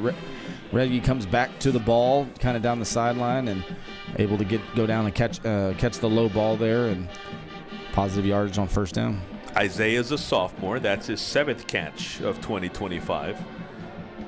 28 yards receiving on the year, including the 3 he picked up there. Coming around right side, that is the first carry of the game for Gunnar Sjoquist, making the most of it inside the Wagner 40. Good job, Reggie in a zing motion, in a fly sweep type motion, drew the eyes of the defense and handed off on a gap scheme going back the other way. Good job of breaking that first initial tackle by Sjoquist, and he's another explosive sophomore there that we're excited to see and get some good quality reps here. But man, that always makes me nervous when downfield, when defender kind of jumps on the back and goes dead weight and pulls him over the backside. That's a recipe for getting ankle rolled up or something. So hopefully, or I'm glad that that didn't happen there and he's okay. Sjoquist 16 carries, 77 yards, a pair of touchdowns coming in. Knutson rolling to his left, that one batted down. He was under pressure.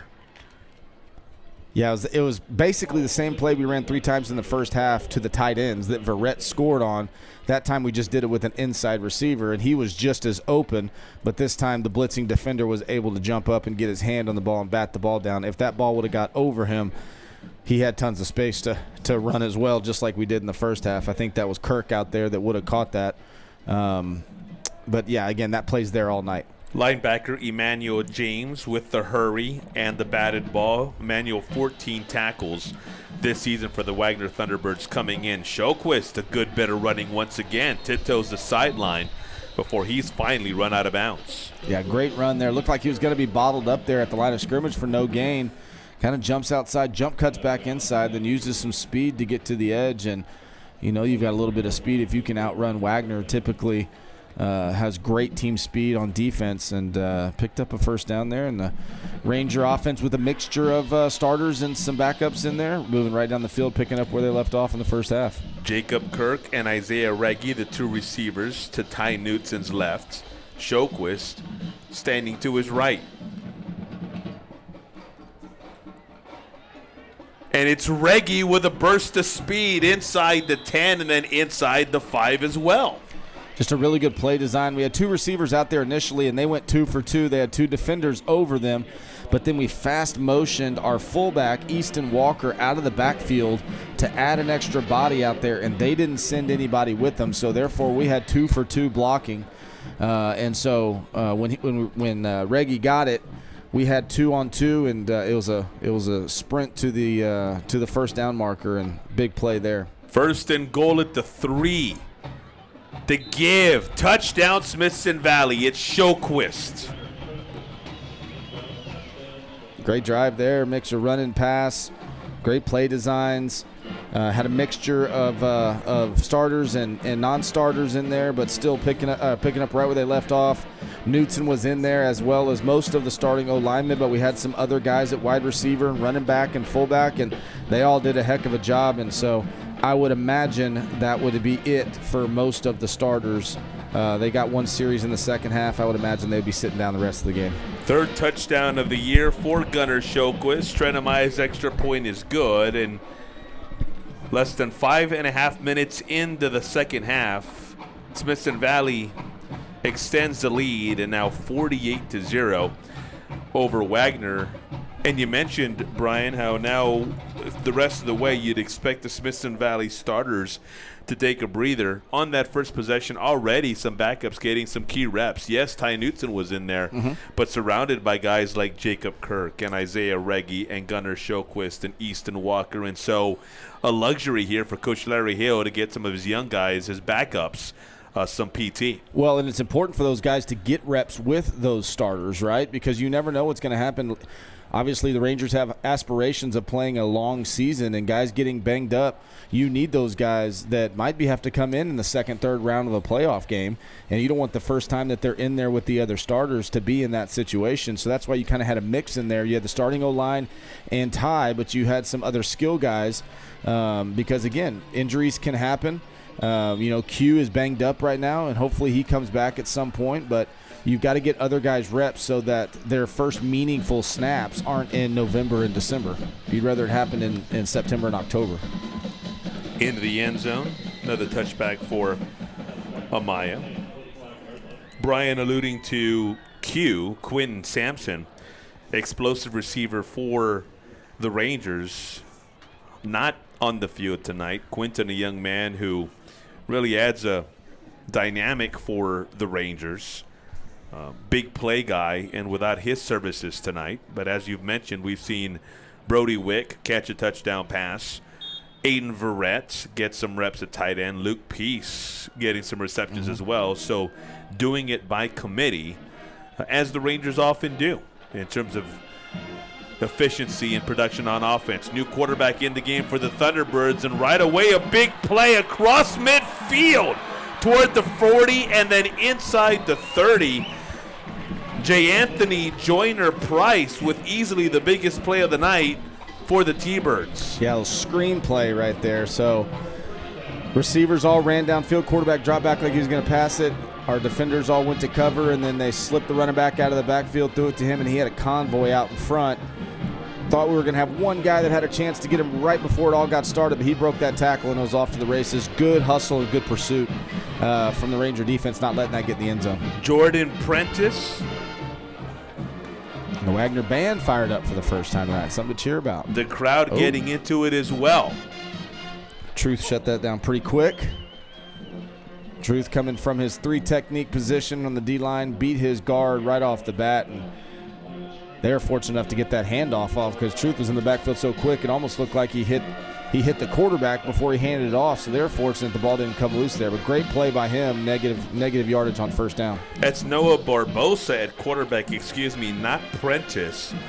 So Barbosa, number 14, behind center. He was a young man who was the quarterback on that big play to Price. Handoff here, a couple of yards on 2nd and 10. Yeah, good job right there. We had that was Weston Haney from his linebacker position coming in there. We also had Jacob Martinez as a defensive end. A lot of guys getting on the action right there. And so, again, a 3rd and long type situation.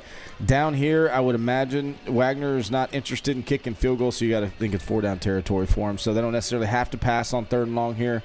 Might try to run it just to make it 4th and manageable. Barbosa, a young man who's listed as an A-back on their roster. Back to pass here, hit as he throws, incomplete. Was looking toward the end zone. Maybe should have ran it. Again, that's just not, I mean, that's not their game, right? That's not something that they rep a lot. That's not something they practice a lot. Had a pretty good little concept, little scissors concept there, but quarterback had pressure in his face, and Camacho and the other DBs, I think that's Noah Johnson back there. I'm trying to see who the corner was up top. Looks like number 60. Yeah, it's McBride. Good coverage downfield, and so now it's a 4th and long as opposed to, 4th and manageable if they'd have run it there. 4th and 8, the down and distance. Barbosa rolling to his right. Much more emphasis on the passing game with him entering the contest, but has to throw it away. Yeah, and obviously this is the Ranger Network, and we're rooting for the Rangers. But at the same time, Wagner, they had their easily best play of the night, getting 40, 50, 60 yards right there. You'd like to see them have some success because, they are a team that could battle for that 4th playoff spot, in this district. And so getting a little bit of momentum and some success there. I was just surprised that on 3rd and 7, 3rd and 8, knowing that they were going to go for it on 4th down, that they wouldn't hand that ball off and try to get 4 or 5 yards and make it 4th and 2 or 3 so they could run it again instead of passing twice. Because again, that's not what their major is. And so now Ranger offense takes back over with some other guys in there. Easton Walker in at quarterback. Walker, the give on 1st and 10. Wrapping up Wagner's offensive possession, Noah Barbosa, their quarterback, the 3 pass attempts you just saw, his first 3 pass attempts of the season. He's gotten some reps at quarterback so far this season, but mainly keeps it on the ground as in keeping with their offense. 5 rushing attempts for 13 yards coming in. On the passing ledger, no completions on no attempts. So pass happy tonight, unusual for his game and the Thunderbirds game. And really that's a testament to Smithson Valley's defense, right? They put them in those situations where they had to pass. They're not passing it a whole lot because they want to. They're doing it because they're in a lot of 3rd and 10s, 3rd and 9s where they have to. And again, that's not their ball game. And so if you read the box score after a Wagner game, if they have more than 5 pass attempts, then you know that the game probably didn't go very well for them. They were behind and they had to throw the ball. If you ask any Wagner fan or anybody who's watched Wagner for the last 10 years or so, they would be perfectly happy not throwing the ball a single time if their running game is doing what they're supposed to. If they're passing it 6, 7, 8, 9, 10 times a game, that means that they're trailing and they were in long yardage situations, and it usually doesn't bode well for them. For the Rangers, Renix Vuzuruga getting his first carry on that previous play. Screen pass out to the left. A good game for Gavin Kellner, junior receiver.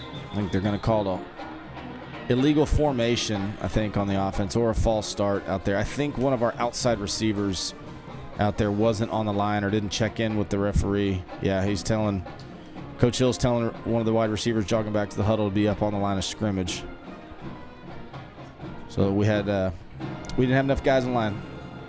So what would have been a big first down there and a pretty explosive play brings us back. So now we got another 3rd and 13 here. And it negates what would have been Kellner's first catch of the season. So now 3rd and 13. Ball at the 24. As Brian mentioned, Easton Walker, now our quarterback, 9 of 11 through the air through these first 5 ball games. Takes a sack there, though. And it looked like it was a designed quarterback run, kind of like what we did on 3rd and long earlier in the game with Ty, where we picked up a big first down. That time Wagner did a good job of defending it, but again, that penalty kind of set you back. Not only did it negate a first down, but took you to 3rd and long. And, up 48-0, you're not necessarily trying to drop back and sling the ball around the yard. So conservative play there, and Rangers will be looking to punt for the first time tonight. I was just going to say, and it comes with 3:15 remaining in the 3rd quarter. Actually, the clock continuing to tick, so under 3:15. The first time that Trent Amaya is seeing the field in that capacity. Smithson Valley bounce, fielded at the 40, trying to break a couple of tackles, run right there to the 42 is DeMonte Drummer. And it was a good job by Drummer. That was an absolutely awesome kick by Amaya, the low liner end over end. If he doesn't field that on the big hop, that thing's probably going to keep rolling for another 15, 20 yards and pin him inside the 20. But he caught it on a good bounce. But as usual, the Rangers special team's solid with guys like Truss and those guys down there and covering the kick and not letting him get much. But just by him fielding that ball, saved about 20 yards of field position. So I think this probably by far Wagner's best field position of the night, starting past the 40-yard line. 41 to be exact. With 3:01 remaining in the 3rd quarter of a game, Smithson Valley has dominated. The pitch, Barbosa, nice pitch and some room across the 50. Another big play for that Wagner offense. Yeah, misfitted on the outside. The safety coming downhill. I think that was Johnson. He's got to come downhill and take on the block and force it back to the inside. He got caught on the inside, which allowed them to get the edge and got an explosive play out of it. But typically we try to turn that back to the inside where all your help is. So Wagner's got a little bit going with. Obviously, they got most of their starters back in. They're trying to get some momentum and get some points on the board. They still got a lot of district ball games, important ball games left. But still, you'd like to see. Fumble. I think Rangers got it.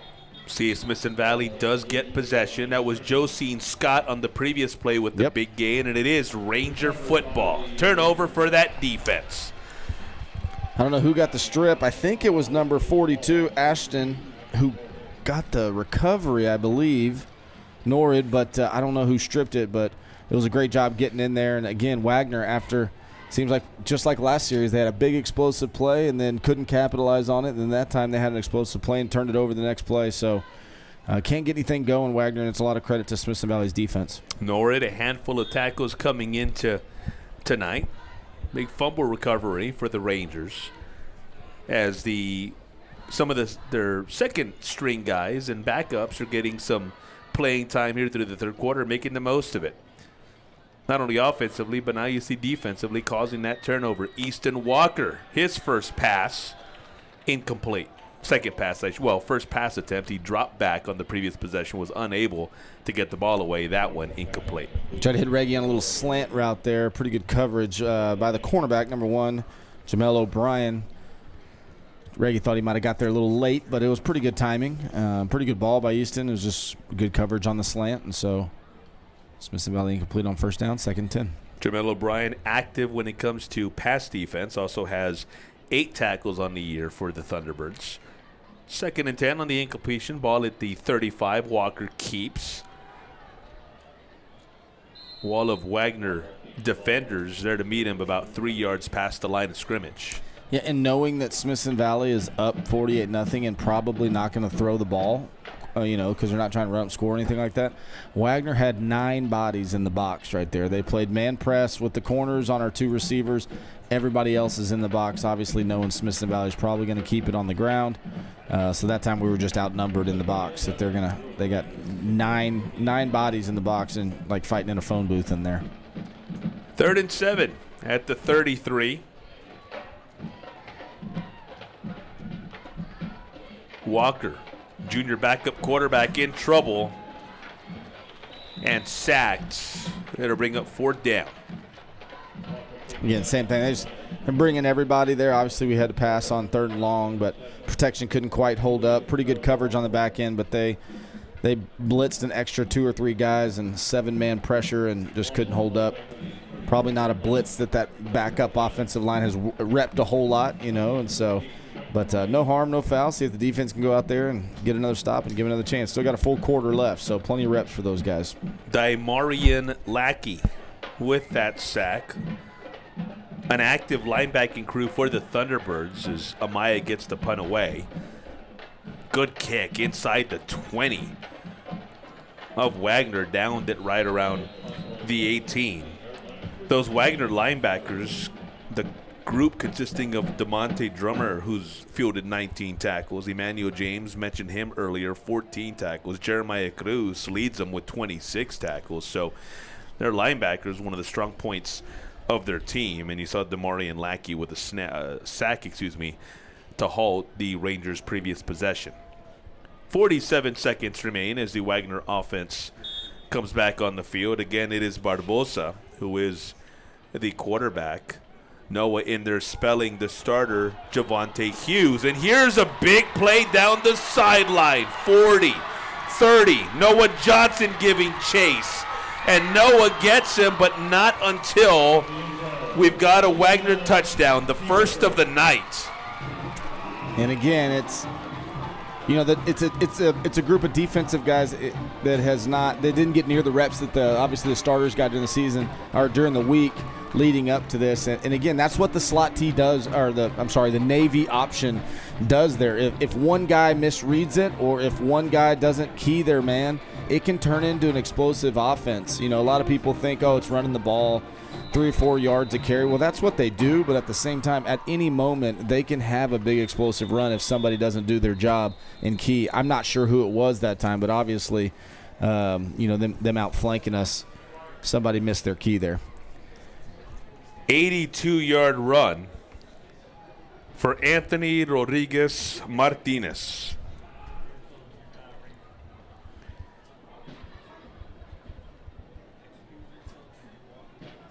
And we've got a stoppage here before the point after attempt.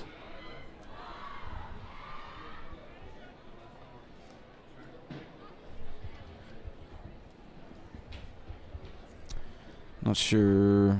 Looks like we called a timeout. Probably just getting some other guys in there on the PAT block, making sure we had everybody, because probably a mixture of starters and backups. And so want to make sure we got our right guys in there, I guess.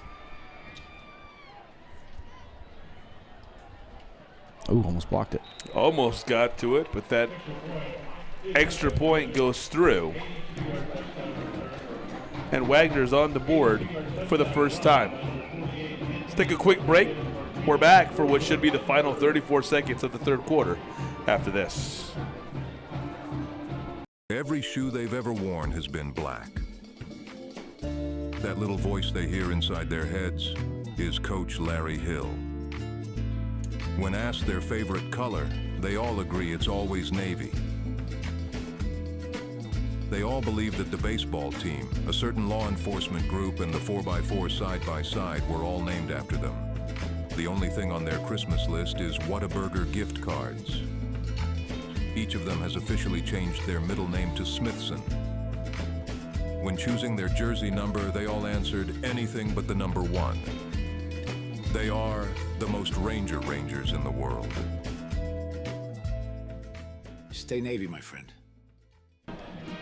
Wagner's Anthony Rodriguez Martinez not used a whole lot this season. 5 carries, 31 yards coming into tonight. But the big 82-yard run to put Wagner on the board. Kickoff, it's Noah Johnson, 25-30. Noah spitting out of a tackle, then brought down at right around the 38, excuse me.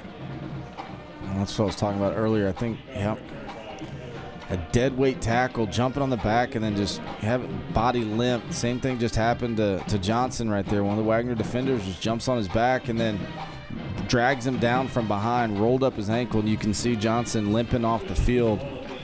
Hopefully he's okay.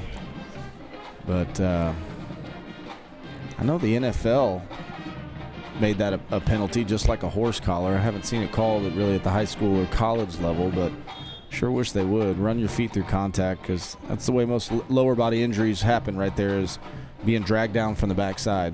In addition to kickoff and punt return duties, Noah Johnson, a member of the Rangers secondary, plays that safety spot. Bladen Camacho, Philip Smith, Braden Malley, among the guys who man those safety positions ordinarily. Walker rolling to his left, looking to pass, keeps across the 45 near first down, and that should serve as the final play of the third quarter. Yeah, heads up play there by Easton. ran that little bootleg. They covered it that time. Maybe could have banged the flat route really quick, but didn't want to force anything. Saw nothing in front of him, and he can run. He's a big, stocky kid, but he can run. He's had a few rushing touchdowns in his career. Decided to pull it down and picks up a good gain, 9 yards on first down. We are through 3. 12 minutes is all that separates the Rangers from a 3-0 start in district play. We're back with the fourth quarter right here on the Ranger Network. We would like to thank Chick-fil-A at Stone Ridge for sponsoring our Rangers. They are a huge part of our community and have Ranger athletes of their very own. Thanks, Chick-fil-A at Stone Ridge. The Rangers appreciate Jeremy Fuller State Farm's support year after year of our Smithson Valley athletes. If you need home, auto, insurance, and more, call Jeremy Fuller State Farm today. Our Smithson Valley athletes appreciate the branch for all of their support. They keep our hungry athletes fed and contribute towards scholarships and overall athletic needs year after year. The Rangers appreciate you. Fourth quarter, Rutledge Stadium. Rangers a 47-7 lead on Wagner. Easton Walker on the first snap of the final frame. Gains a first down, second and short, only needed the yard, and Easton picked up 2 or 3. A good design quarterback run there, lowers his shoulder, knows where the first down marker is, and like you mentioned before the break, he's stocky. He's built like a tight end, fullback, linebacker type, but that doesn't mean that he can't move. I remember last year him coming in a few times in the playoffs and had a big long touchdown run, things like that. So he's athletic. So him running the ball and adding numbers into the box be good for this group trying to march down the field. He's another example, Brian. You know this as well as anyone of how versatility is so key for this Ranger program. He's listed as the backup at fullback and at quarterback. Mm-hmm. Yeah, his older brother, obviously, Ryland Walker, was the starting quarterback a couple years ago during that state champion, made it to the state championship run. So, yeah, Easton plays quarterback, and then, but again, you want to train guys at other positions when they're good athletes to try to get them onto the field as much as you can. So training at tight end, fullback as well, and now getting some reps here at quarterback. Lincoln McKeon getting his first carry of the ball game. Lincoln with 5 carries for 18 yards coming into tonight. Back to the line of scrimmage, so 2nd and 10. There's movement. There's a penalty. Easton Walker with the free play. Going down the sideline for Brody Wick. It's broken up. Again, got him to jump off sides, so free play. Just throw it up, see if we can make a big play down the field. If not, even if they intercepted it, no harm, no foul, because got him to jump off sides. So Rangers get a free 5 yards.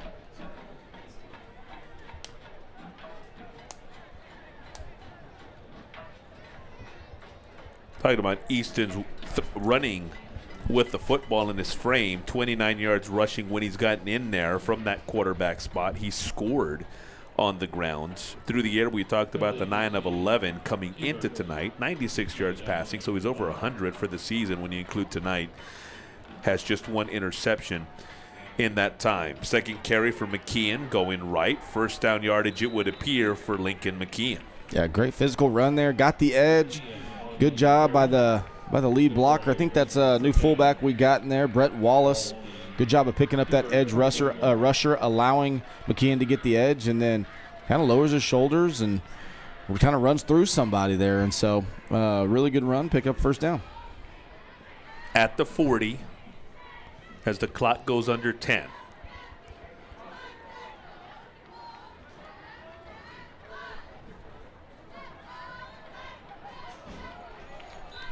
Spinning his way to a couple of yards is McKeon, a 3rd carry on this possession. So Lincoln pretty busy here.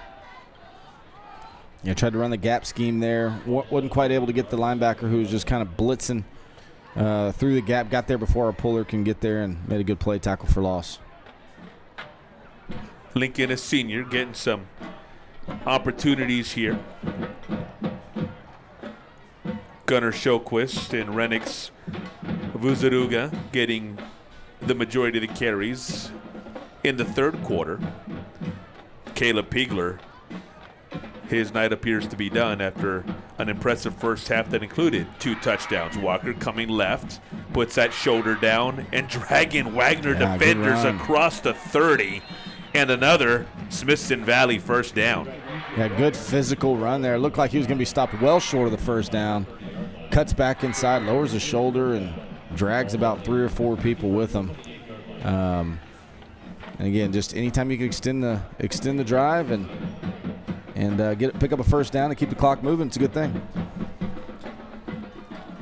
Well, Easton Walker making his all the way over near the sideline for the coaches. The play clock not an issue as he makes his way back to the huddle. There's still 16, 15, 14 and counting left on this play clock. Yeah, if he's doing that, that must mean they're calling a play that's not on the wristband, and they got to tell him to call it in the huddle. So they must be going off script here. To his right. Pass complete, and then almost turning the corner was Gavin Kellner, the young man who had his first catch of the year negated a little while ago on a penalty. That one will count. Yeah, good job of blocking by Kirk out there and actually got him hooked and got the edge. And once he got around him, I thought Kellner was going to be off to the races, but good hustle and a good tackle just by the shoelaces there, keeping it to a minimal gain. But looked like he was about to get the edge and maybe go pick up a first down, if not more. They give him 2. 2nd down and 8 as the clock now goes under 7:40.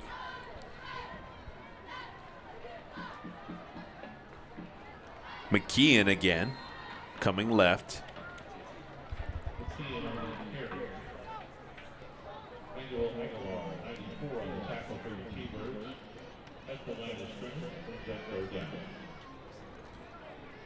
Travion Mason in on that stop for Wagner.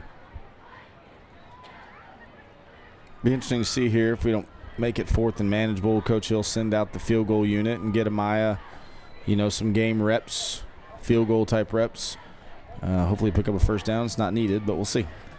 Back to pass. Walker takes a hit. The ball's loose, and it's live. And Wagner recovers. Yeah, backside pressure there. Easton never saw it coming. Let somebody loose on the backside with a blitz. Hits him right as he's throwing it. Like I said, nothing he could do about it. Couldn't see. Fumble. Wagner takes over. Again, pretty decent field position, almost to the 40-yard line, coming off their first touchdown. And so they're thinking they got their starters still in there for the most part. They're trying to get some momentum heading into the next couple district ball games and make a run to try to get a playoff spot. Well, I'll take you through what's ahead for them as they vie for one of the postseason spots out of this district. Again, it's Barbosa at quarterback keeping, not a whole lot there. So up next for Wagner, next week they're at Victoria East. On the 24th, they're back here against Seguin. Halloween night, they're at Champion.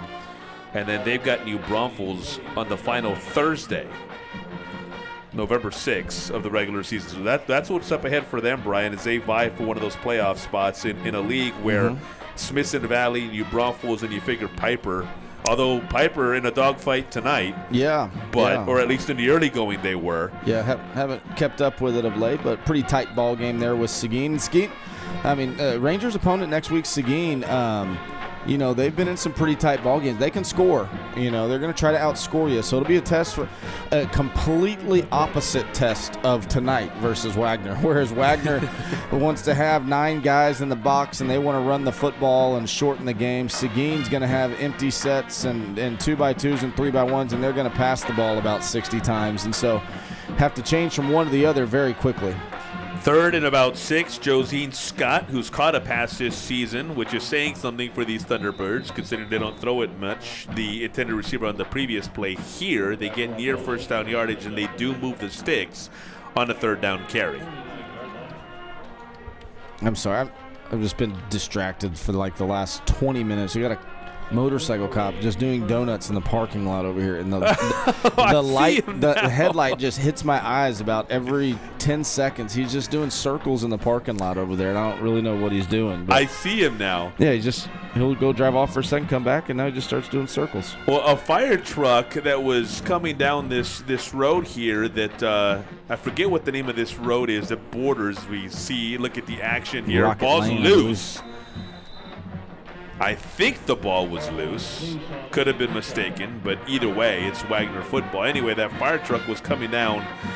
Oh, he's been doing it for about 20 minutes, even before that fire truck went by. And somehow I missed him when I looked over because it was. Now he's hopped the curb. I don't know what he's doing, but he'll get back to the donuts here pretty quick. Anyways, back to the game. Bobbled exchange there, so Wagner fumbles, but they're fortunate to get back on it. But negative play on first down, bringing up 2nd and long. Yeah, they're at their own 49. It's 2nd and 10. Pitch coming right, across midfield, cutting it up inside, and inside the Smithson Valley 45.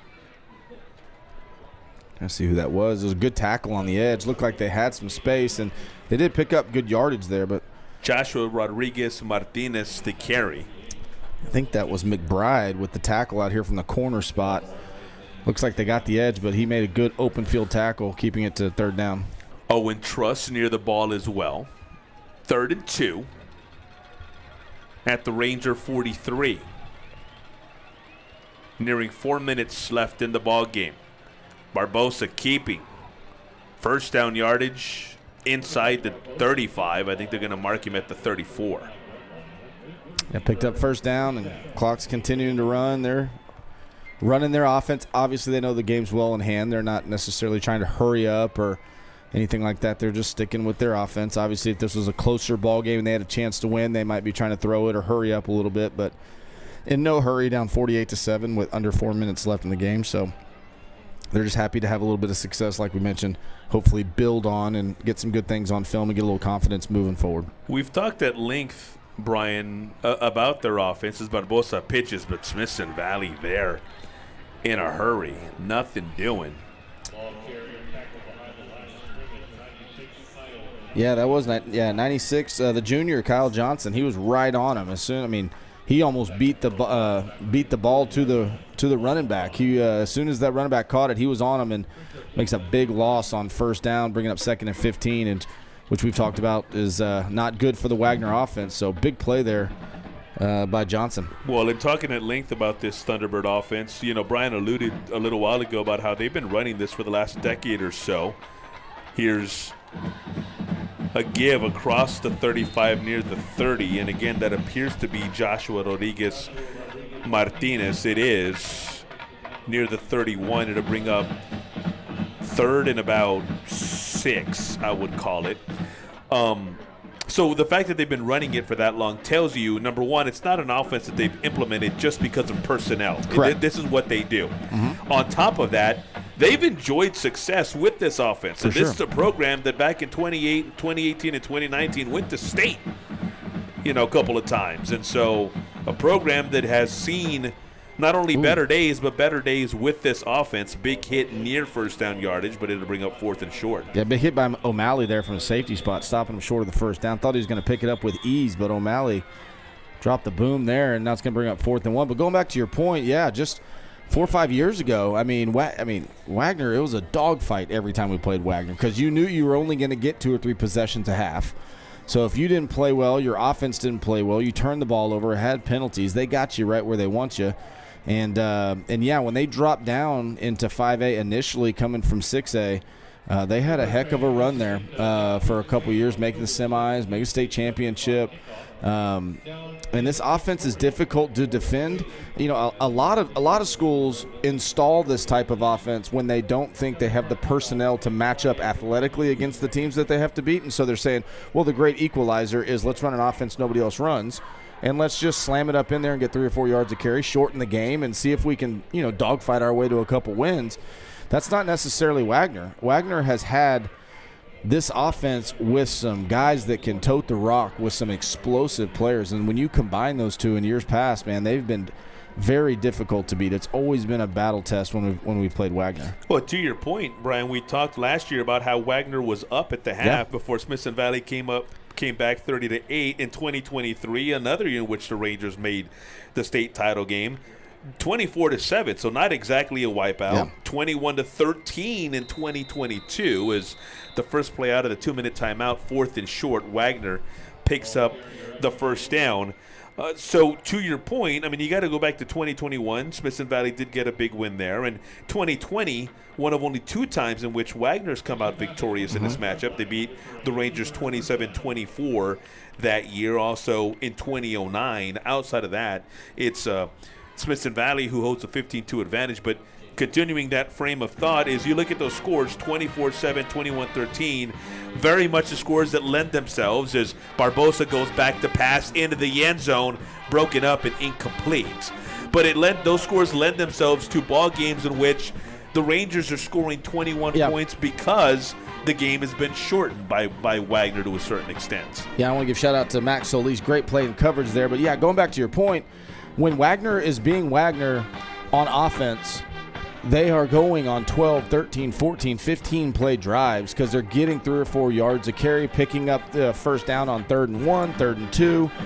Rangers did a great job tonight of getting them in long yardage situations and forcing 3 and outs. But in the past, yeah, it's been low scoring affairs, defense, and also only getting 5 or 6 possessions a game. And if you talk to a lot of those players from last year, some of them still on this team, the turning point of the season last year was halftime against Wagner. Not the loss to Brennan, not really the loss to Piper. It was being down, losing to Wagner in the first half, and then kind of making a decision. We're coming out, this isn't us. We're coming out, we're making a decision to be different in the second half, and they reeled off 30 points and won 30-8. And from that moment on, the Rangers kind of had their swagger the rest of the year. And so the Wagner game last year was definitely a turning point. Looking like a pick. I'm waiting for the official, interception, nice. Touchback in the end zone. I think that was Solis again. Junior corner, Max Solis, great play there. So Solis with the big pick. It came after Houston Sims had a nice run. Houston 21 for 134.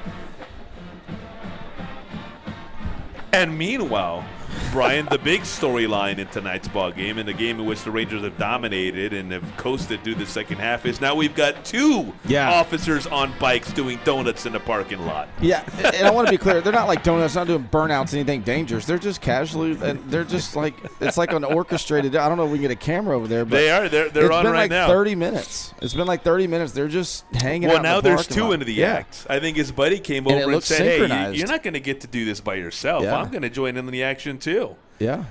Obviously, they're waiting for the game to get out to direct traffic, and they're probably pretty bored. But, yeah, that headlight just keeps – I'm like, what is going on? And the headlight keeps whipping up in my face. But, yeah, now there's 2 of them over there hanging out. So, Easton Walker, quick throw on 1st and 10 across the 25 near the 30-yard line and near a first down as the clock now ticks near a minute. Good little completion there, threw it out, a little hitch route, and good block up front and positive yardage on first down. Extension of the run game and get the drive started. Obviously under 50 seconds here. Probably got time for 1, maybe 2 more plays unless there's an incompletion or out of bounds. But Rangers in no hurry, obviously. Next week, it is Seguin, the 24th, which should be a fun one against New Braunfels. Snap. Coming left, McKeon staying on his feet, loss of a couple. On Thursday, October 30th, it's MacArthur. And then Thursday, November 6th is when the Rangers close the regular season against Victoria East. And that should do it. Rangers, Coach Hill's walking out to the middle of the field already, so Wagner not taking timeouts, obviously, so we're under 10 seconds, so that'll be the ball game.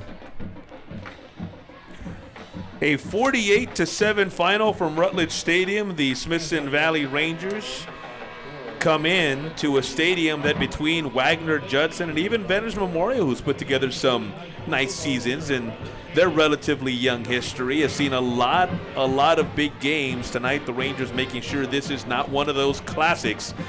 A 48-7 victory to improve to 5-1 on the year. More importantly, 3-0 in district play. And Brian, your final thoughts on tonight's ball game? Really impressive by the Rangers, particularly in the first half. Obviously in the second half, let our foot off the gas, and a lot of guys got to play. Pretty sure everybody got in the ball game, but that was about as picturesque of a first half as you can have. 6 for 6 touchdowns on the offense. Defense only giving up 2 first downs against a unique style offense that you don't see often. And then special teams played a big role, as it always does. And so there's things to work on for sure. We had a few penalties here and there, but for the most part, dominant performance by the Rangers, and they seem to be hitting their stride a little bit now heading into the second half of the regular season. We'll see you next week at Matador Stadium, Seguin. For Brian Hill, for the awesome folks at Wick Productions, we say good night. Right here on the Rangers Network, have a fantastic weekend, a great week next week, and we'll see you in Seguin. Good night. Go Rangers.